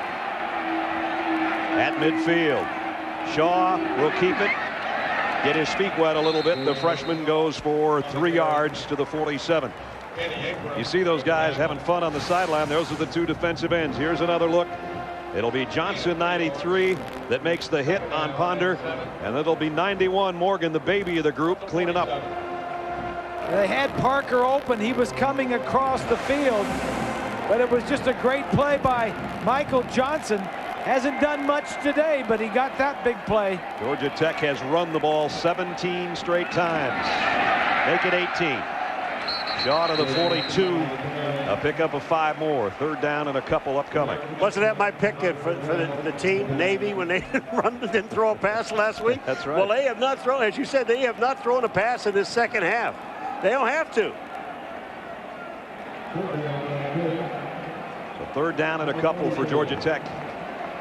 They have survived their turnover by getting it right back with their defense. Shaw hasn't given it off to Dwyer on this possession yet. Still hasn't. And he might have the 1st down. Tough little son of a gun. Yeah. Dabo Shaw's only 6 feet, about 190 pounds, sopping wet. And I think he's got the 1st down. Freshman, how about him just sitting over there on the sideline, enjoying the ball game. Yeah. Now he's in there getting his brains beat out. Well, the great views today of Bobby Dodd Stadium in downtown Atlanta, provided by the Outback Steakhouse Airship. Bloomin' Onion won. Paul Hino, our captain, at the controls. Fan favorite, the Outback Steakhouse at all the ABC and ESPN college football games. Cap, thanks for being along with us. Great pictures of Atlanta and Grant Field. At the 39.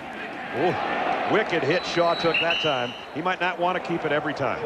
I'd give that one off, that one. Well, this is where Nesbitt, the miss Nesbitt is in the decision making. You know, they don't throw many passes. 80% of this offense is run, only 20%. And you don't have to read coverage. All the receivers are just man-to-man. So, but where you have to make reads is not in the passing game, but in the running game. When the fullback comes up from the triple option, you look at the defensive end, and do you give it to him or do you not? Do you pull it out and go down the line? So decisions in the running game, not the passing game. 2nd down and 10. This time Dwyer gets the handoff and picked up a couple. That exchange between quarterback and be it A back or B back, they call it match point as to when they're holding and who's going to take it, who's going to keep it. Well, the B back is basically a fullback.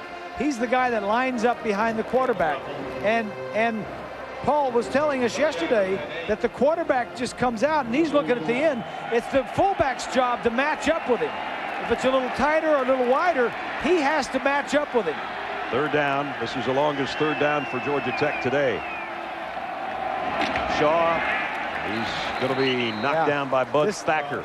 This offense has gone nowhere since Nesbitt has gone out of the game. Well, one thing I liked about what Paul Johnson was saying to us, he said, look, with us, our football team, if we have to stand back there and throw the ball against the team and try to win a game by throwing the ball, we're going to get killed. We have to run the ball, and this is all we do, or basically all we do. Running the 3rd quarter out. It'll be 4th down Georgia Tech to start a 4th and very important final quarter in Atlanta. We played 3. Both teams looking for win number 7. Georgia Tech's got the advantage right now, 31-20, Yellow Jackets.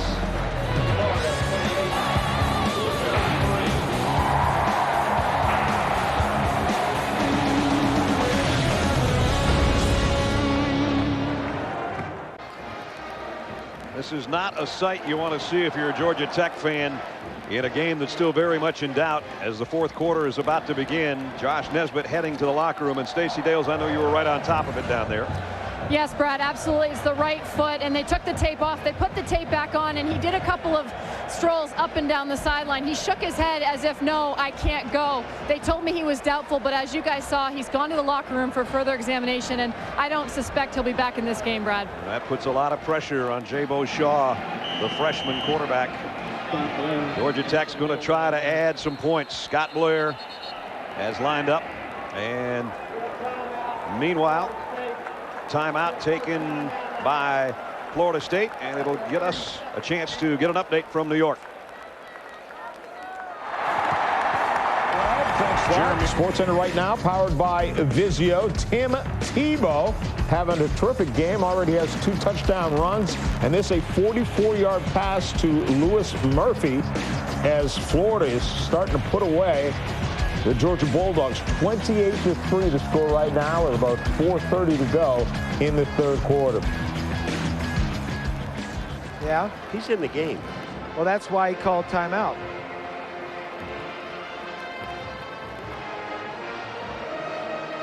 Bobby Bowden on the Florida State sideline, having taken a timeout as Georgia Tech had lined up for a long field goal attempt. You got to wonder if this is going to be a quick kick, or if they're going to try a field goal from this far out. They also had Booker in the ball game, which was a third-string quarterback. Well, Scott Blair's career long is 39 yards. They're asking a whole bunch of them here. Now, if he should hit this, how big would that be? Because maybe Georgia Tech's quarterback is out of the game.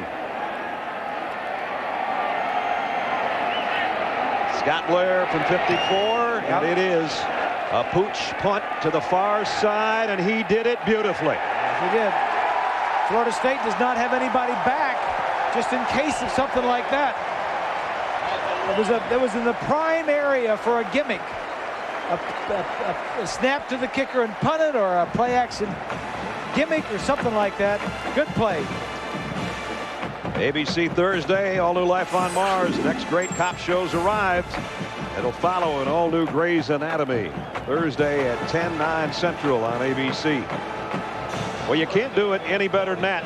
Scott Blair, who not only punts, place kicks, kicks off, and just quick kicked or pooch punted down to the 1-yard line.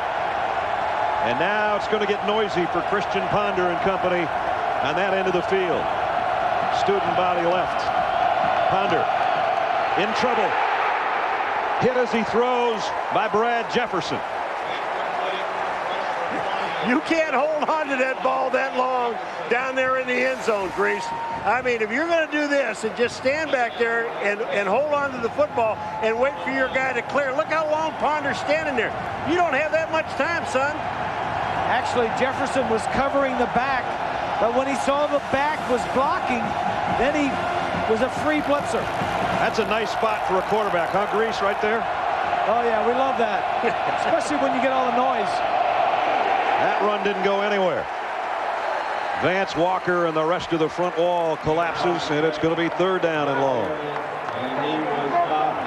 Fourth quarter here in Atlanta. Georgia Tech trying to go to 7-2 and put themselves back in the hunt for the ACC championship. Florida State needs to come from behind to have a chance to hold their spot atop the Atlantic. And with a 3rd down and long coming up and a long winning streak against Georgia Tech, 3rd and 8. The thing I like down there, Brad, especially on 1st down, is roll out to the wide side of the field where you don't have to worry about the pass rush. Ponder will take the snap in his own end zone. In trouble. Trying to find a way to get away, and got it. What a throw. Big play. And catch out to Rod Owens. Big play. Instead of punting from the back of your end zone, Florida State now gets another set of downs and an opportunity to move down the field, and if not score points, at least get field position. And give Ponder credit for not only rolling away, but the offensive line didn't hold in the end zone, or that would have been a safety. That's a good point, and that's what I said right there. Roll him out where the defensive backs have to cover their men for a lot more than 3 or 4 seconds. On 3rd and 8, they got 11. First down, Seminoles. Smith trying to take it to the wide side, and Morgan Burnett just stood him up. Boy, that kid's a football player, isn't he? Well, the thing about Morgan Burnett is as we said earlier, he's a leading tackler on this football team. He's got 6 interceptions. But the thing about him is he's got great field position and closing speed. He saw the sweep coming. He got himself in a football position to make the tackle. I mean, this kid is really good. No gain on the play, so 2nd down and 10. That secondary of Georgia Tech, they're missing 2 of their starters.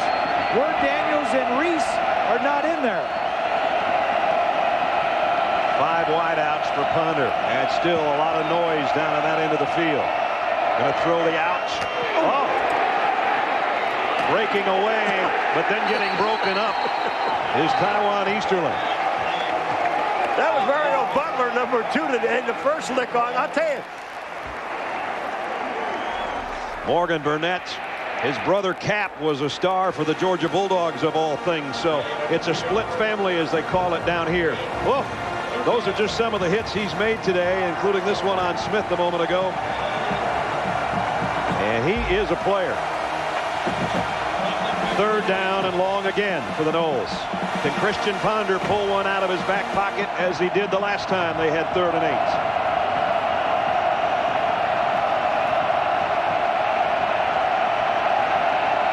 Timeout taken. They were running out of time. There was no more time to ponder. It was time to snap it. 11:58 to go in Atlanta.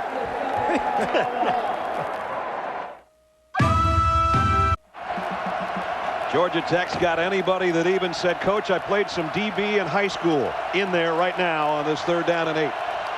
So 3-2, 6 defensive backs. Ponder hit as he throws, and Parker made the catch. That's the 2nd time on 3rd and 8. Christian Ponder's delivered. Flags down.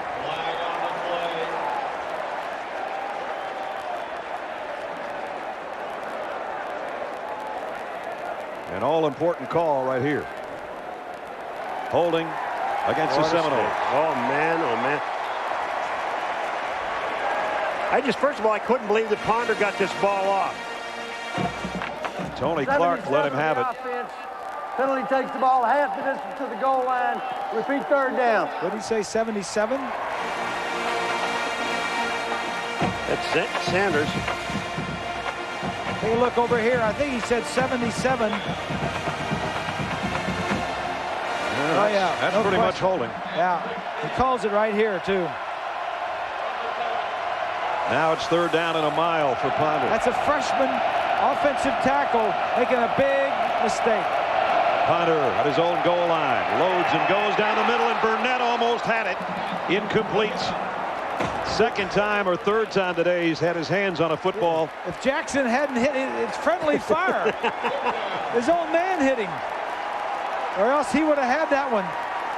Oh, man, I tell you what, it was really true. Morgan Burnett read it perfectly, read the quarterback's eyes, and his own man knocks him off the ball. And now it's going to be a tough spot for Graham Gano. He's almost at his own end line right now to punt.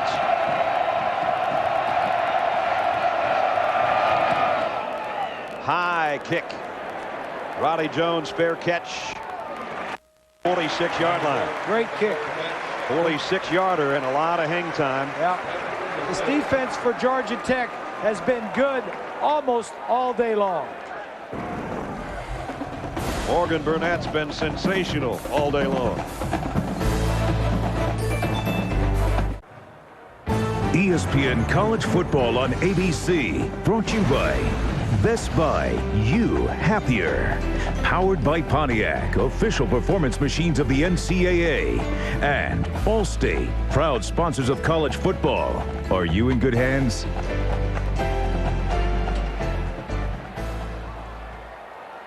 Frank Gordy founded the varsity in 1928. It's been an institution ever since, originally called the Yellow Jacket.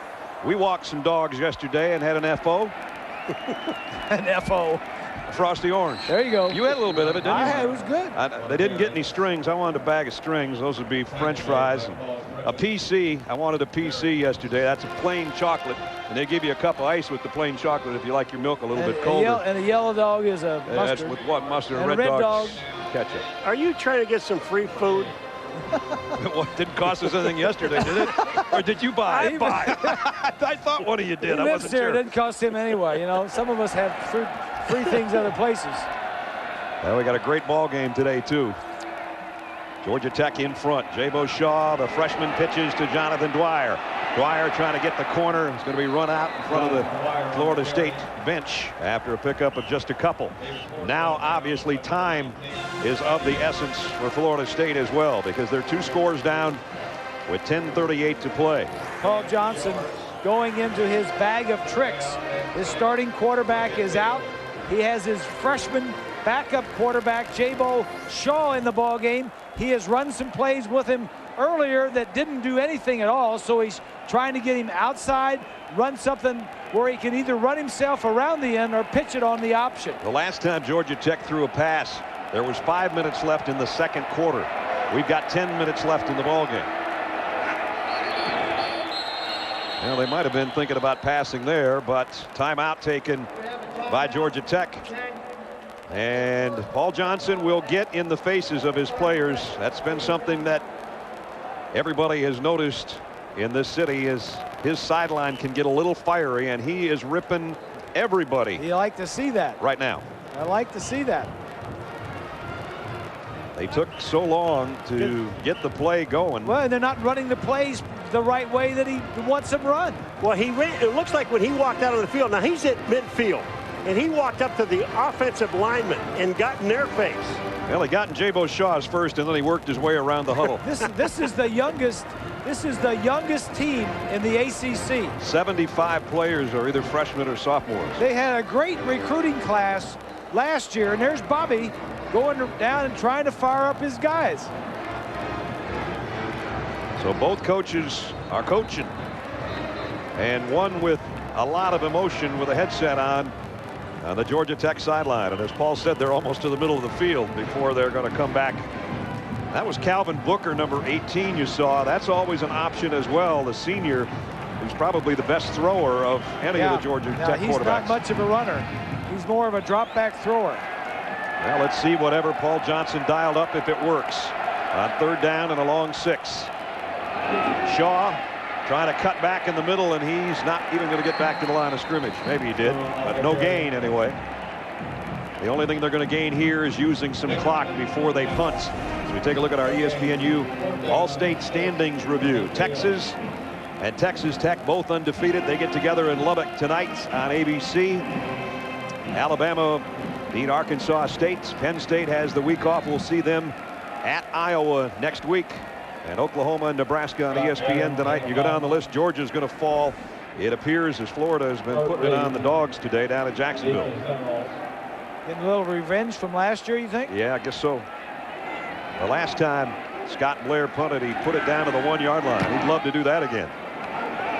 Burt Reed's going to return this one, though, from the 17.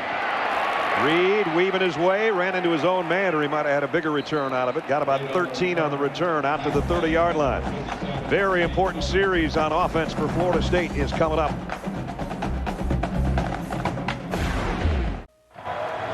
Part of the Georgia Tech offense there on the sideline, including the freshman quarterback, Jabo Shaw, with a headset on. Meanwhile, it's Florida State's turn offensively, and they need to score. Ponder. Deep out, too high, intended for Preston Parker. Remember the last time Florida State had the ball? They kicked from their own end zone. They punted, and then Georgia Tech couldn't do anything and punted back to them. Look where they've got the ball now. They've got it on the what? The 30-yard line? Yep. Instead of back on the 5 or 10-yard line. So they gained about 25 yards in the exchange of punts. Those are some of those hidden yards. Derek Morgan coming off favoring something. Robert Hall's going to take his place. Greg Carr has been shut out this half at wide receiver for Florida State. They threw a lot of slants to him earlier in the ball game. Now they're going over the middle, and it's complete. I don't know that he got a first down, Taiwan Easterling, but he's awfully close. Our Dr. Pepper ACC update today. Miami in overtime beat Virginia, which did Georgia Tech a huge favor. Wake Forest leading Duke in the fourth. Likewise, Clemson leading Boston College in the fourth quarter in a topsy-turvy 2008 in the ACC. Big win for Miami. Huge win for Miami. And now they're in the hunt. They're 3-2 in their division. Georgia Tech trying to climb back up in there with Virginia having lost. They can do so if they beat Florida State here. Here's a big opening for Thomas. He's been a thorn in the side of the Georgia Tech defense. Flags down on the play as Thomas might have a first down negated if it's a holding call. Usually the players know, and Georgia Tech is not moving back up to the old line of scrimmage. 97 defense. That penalty is declined. First down. When you know it's the guy that came in to take Derek Morgan's spot, Robert Hall, sophomore. And there's Morgan on the sideline. Trying to work something out. I don't know if it's his right shoulder or his elbow, but he came off kind of having that arm dragging a little bit. Yeah, his legs are still moving pretty good. Get him back out there. First down for the Noles at their own 48-yard line. 8 minutes left. Ponder throws complete, and that is Greg Carr, who hadn't had a catch until that one here in this half. Well, the chase for the NASCAR Sprint Cup continues with the Dixie's 500 in Texas on ABC tomorrow. Coverage starts with NASCAR Countdown at 3 o'clock Eastern Time. Jimmy Johnson trying to wrap things up. What do they got? They're going to Texas and then Phoenix. Going to Texas. And then Homestead. And then they're going to crown me champion. I think Jimmy can put it in neutral, can he? Yeah, I don't know. I think he can. Hunter gives off to Thomas, and Thomas got only about a yard. Tripped up. And it's going to bring up third down. What I don't understand is, you know, the Florida State, they only have one timeout left. The clock's going inside 7 minutes. They're down 11 points. They're just walking around, Grease. They're not like they need to hurry up and get some things done. You're right, They're Paul. 11 points down. There's no urgency right now, and they look confused as well. And I think they're going to bring out Devontae Richardson into the huddle in a hurry. Jimbo Fisher's looking up there going, by the time he got Ponder off the field, they're going to have to hustle up to the line. Yeah, you're telling the other team we're going to run the ball when you bring... And probably to the left. Richardson. And Georgia Tech took a timeout. So Georgia Tech's only got one timeout left, and we're down to 6:45 to play.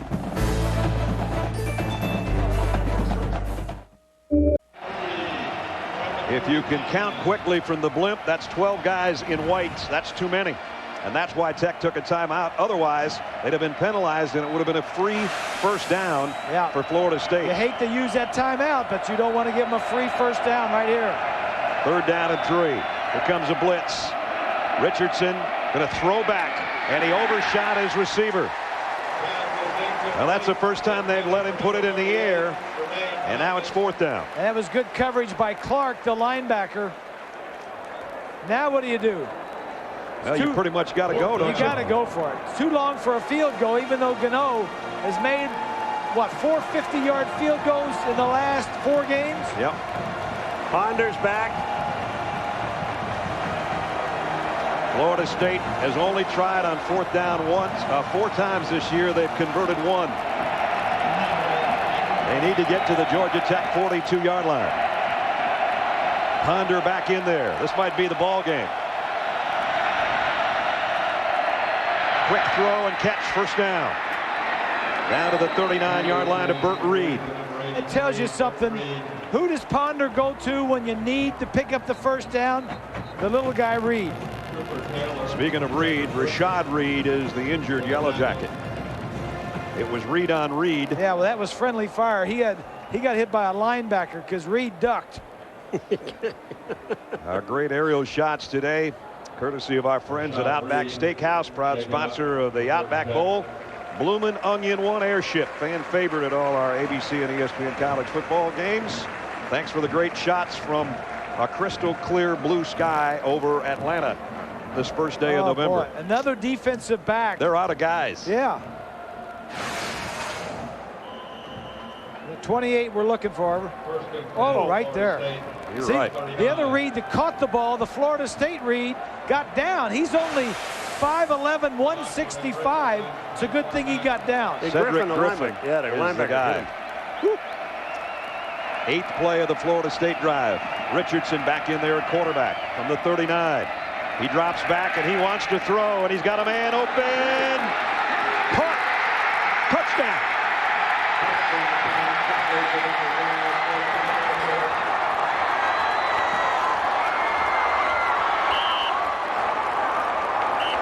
Preston Parker, a 39-yard strike from Devontre Richardson. They might want to let him throw a little bit more when he's in there. But when he comes in, Brad, the defense says, run, run, run, all the way. Now, straight down is a great throw. Parker sees it all the way and makes the play. The freshman, Taylor, can't make the play this time. Touchdown, Seminoles. And now the Seminoles are going to go for 2 to try to make it a field goal ball game with 6:04 remaining. They work on these plays every day, all week. You've got about 3 or 4 two-point plays in your packet. Jermaine Thomas will flank Ponder in the shotgun for 2. The fade to the corner. Georgia Tech going to be penalized. Trying to loft it over there to Carr. And out there covering on the outside is Cedric Griffin, who is number 54, as a linebacker. Pass interference, number 2 of the defense. That penalty is declined. The try is successful. Well, that was Butler, but again, out there was Griffin. Here's... You got 6'6", going up against 6 foot. So you got 6 inches. Oh, how does he make that just catch? Jumps up with long arms and makes the play. And that's why they're doing this. You wonder why they're doing this, one of these things, because what Carr can do right there. He's got 2 guys around him. He jumps up, makes the catch. Well, he knows how to use that 6'6" height.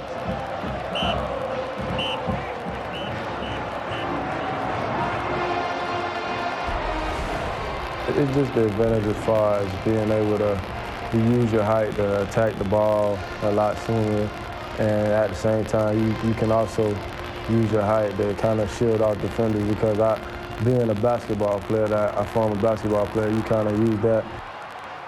The only wideout in Florida State history to match his height was Weegee Thompson. Weegee Thompson was likewise, like Greg Carr, 6'6", but this is what 6'6" can do to you. Wow. That was a tough catch.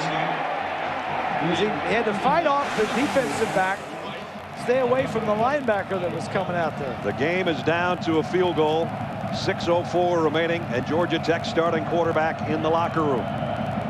It's going to be a pressure-packed series for Jabo Shaw after Georgia Tech gets this kickoff.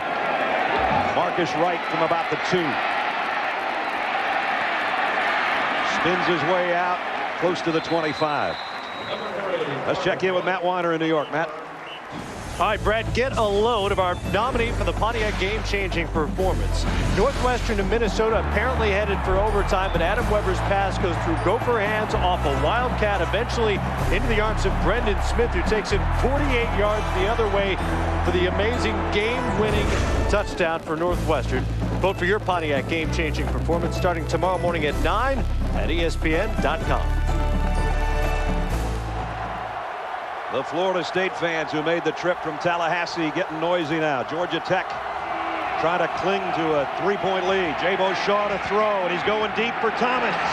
And it's intercepted by Patrick Robinson.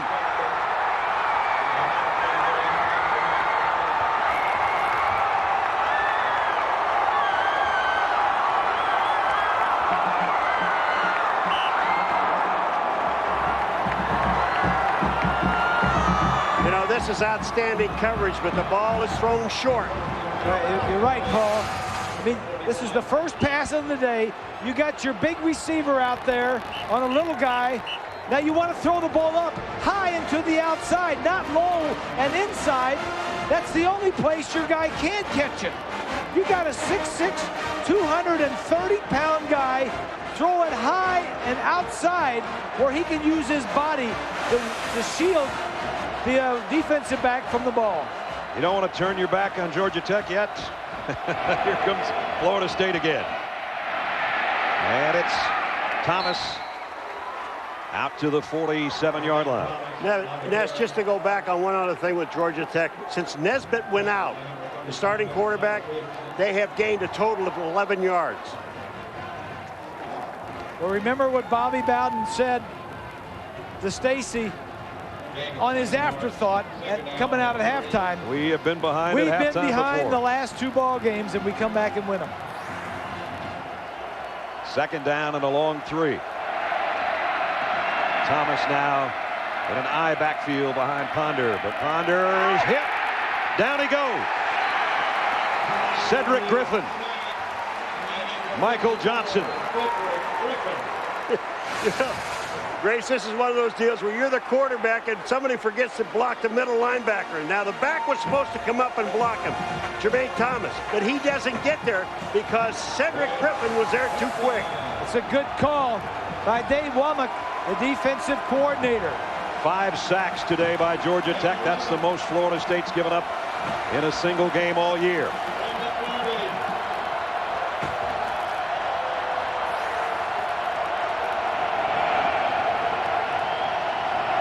Third down and 11. Ponder in trouble again. Flags down. It's going to be a holding call probably, but he's got a man out there, and it's almost intercepted again by Mario Butler. Sanders, number 77, a true freshman, the right tackle for Florida State, was holding. And he was holding Derek Morgan. And he had to, otherwise Derek Morgan.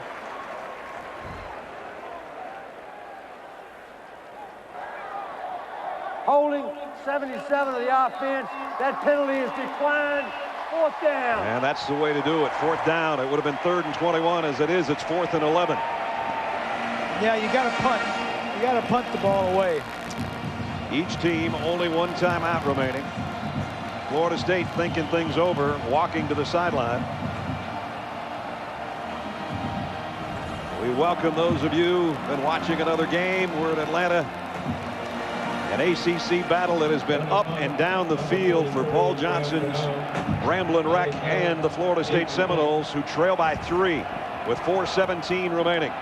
Graham Gano into punt. Georgia Tech may have fallen into the neutral zone. It still will be 4th down. Darrell Richard fell out of his stance. Both sides pointing at each other. Well, doesn't mean much. It's only 5 yards. Dead ball foul. Offside 95 of the defense in the neutral zone. That's a 5-yard penalty. It's still 4th down. Reminder coming up in about 4 minutes, barring an overtime. Near the conclusion of our game, we'll select a Chevrolet player of the game from each team. Chevy will make a $1,000 contribution to each university's general scholarship fund. Well, 4th down now and 6.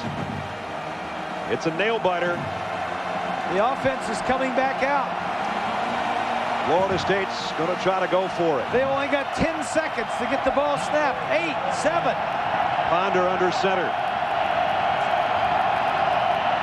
Quick drop. The slant's been there all day, and he got it again. 1st down. Burt Reed on the catch. Holy camole. The drive stays alive. That might have been the last time Florida State would be able to touch it if they didn't get a 1st down. But they did. And they've got a 1st down at the Georgia Tech 46-yard line. 4 minutes left. You don't even understand what Darrell Richard was even thinking about going offside. I mean, what are you doing? They're punting the ball. Just stay there. He's the smartest guy on the team. He's the smartest guy in the stadium. Up until that play. 1st down, Florida State. Ponder. The deep outs, trying to make a diving catch. Did he make it? Parker, yes, he did. And it's a pickup of 11 more. Let's check in with Stacy. Yeah, just a couple things, guys. Just for your information, Bobby Bowden made the call on that 2-point play. I just received word from them. And Gano, according to team officials, says he can go 55 yards if need be today, guys. That means he's in field goal range right now to try to tie the game. But we still have 3:27 and the clock winding. Remember, Florida State's got just 1 timeout remaining. Okay, now you're thinking All right, don't turn it over. I've got the 3 in my pocket. Let's see if we can get 7. They'll hand it off. Jermaine Thomas. Georgia Tech can't get him stopped until he gets to the 28-yard line. I like that kid. Pacific Life. Game summary of this one. It's hard to summarize everything that's happened. We've had so many big plays in the ball game. Jonathan Dwyer included. He had 2 touchdown runs today, 36 and 66-yard romp. That was early in the 3rd quarter. But Devontre Richardson, not that many minutes ago, on that pass to Parker. And now Florida State, with the interception, has it back and driving into Georgia Tech territory. Thomas again. They can't bring him down until he's all the way to the 18-yard line. I like that young man. Getting his chance because Anton Smith's got a bad elbow and bad ribs, and the freshman out of Jacksonville has really ripped off some big runs today. Can you just believe that you play so well? I mean, if you look at the score, defensively, Georgia Tech was playing so well. Offensively, they were going crazy when they had Nesbitt in the game. The quarterback, they lose him. Now they get back on defense and they make one dumb mistake. First down just inside the Georgia Tech 19. They come with a blitz. Thomas taking it left side. Thomas breaking tackles. He's got it 1st and goal. Cedric Holloway, number 42, led the way. I really like, you talk about quarterbacks. Here's something you wouldn't do, Grease. Ponder getting the block. Look at that block. That's pretty good. Yeah, it is. You talk about an 11-point lead in the 4th quarter, and is there a jinx on Georgia Tech playing Florida State? They've lost 12 straight to them. Yep. Smith back in there now. 1st and goal at the 7.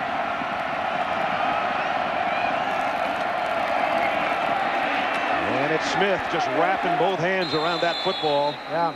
Got down to the 4-yard line. Georgia Tech came into the ball game 3rd in the nation in takeaways. They had 22 at the time. They've gotten 2 more here today. What they need now is a takeaway. They're going to need a miracle to not at least go to overtime, but Florida State's thinking about winning it right here. I don't think Florida State's sitting there thinking about, well, let's tie this thing up. That's what I just said, Paul. No, I know. That's what I'm saying. There's no way that they would ever do that. But they're letting the clock run down and hoping they can score the touchdown. Marcus Sims in the backfield. Gets the call. He fumbled. Georgia Tech trying to cover it. Who's got it? Georgia Tech does.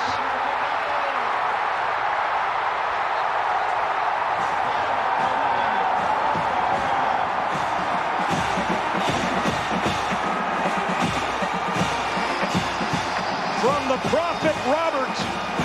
They need a turnover. They got one.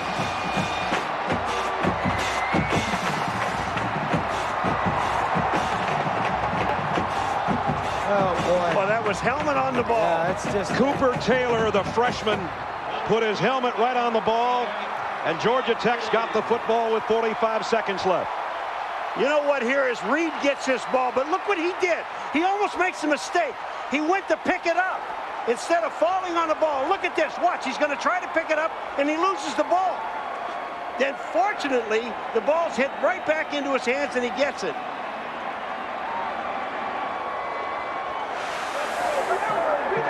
How about a true freshman safety making the play of the day? Yep. I mentioned earlier. Here's a call. After video review, the call on the field is confirmed. There is a fumble, touchback, 1st down. Georgia Tech with the ball at the 20. That's how Georgia Tech has made their living.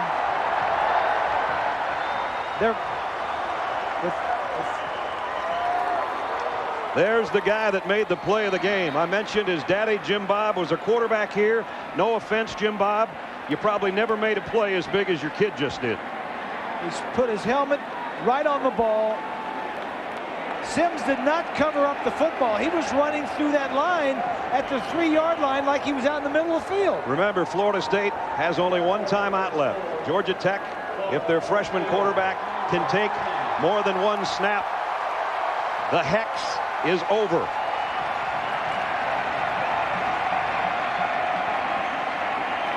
There's one knee.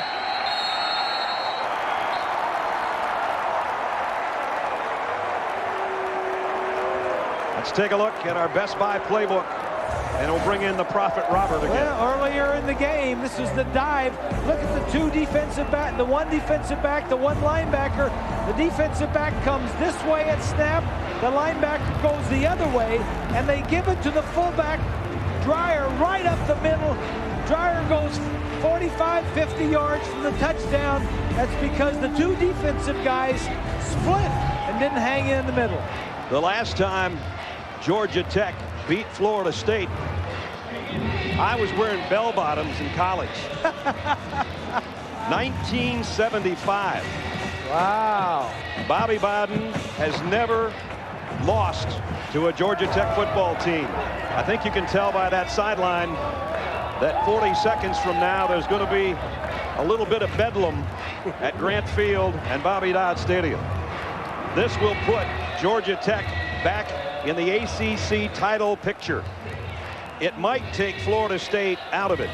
Today's Chevrolet players of the game: Jermaine Thomas, big career high day for him. Jonathan Dwyer, likewise for Georgia Tech. In recognition of their efforts, Chevy will make a $1,000 contribution to each university's general scholarship fund. Georgia Tech is a knee away from an upset of the number 15 team in the country. It's November. It's November. That's all you have to say. And now Georgia Tech at 7-2 under their first-year head coach. Their first win over the Noles in a long, long time. What a ball game we had in Atlanta, huh? Great ball game on it. Bobby just said great ball game, wasn't it?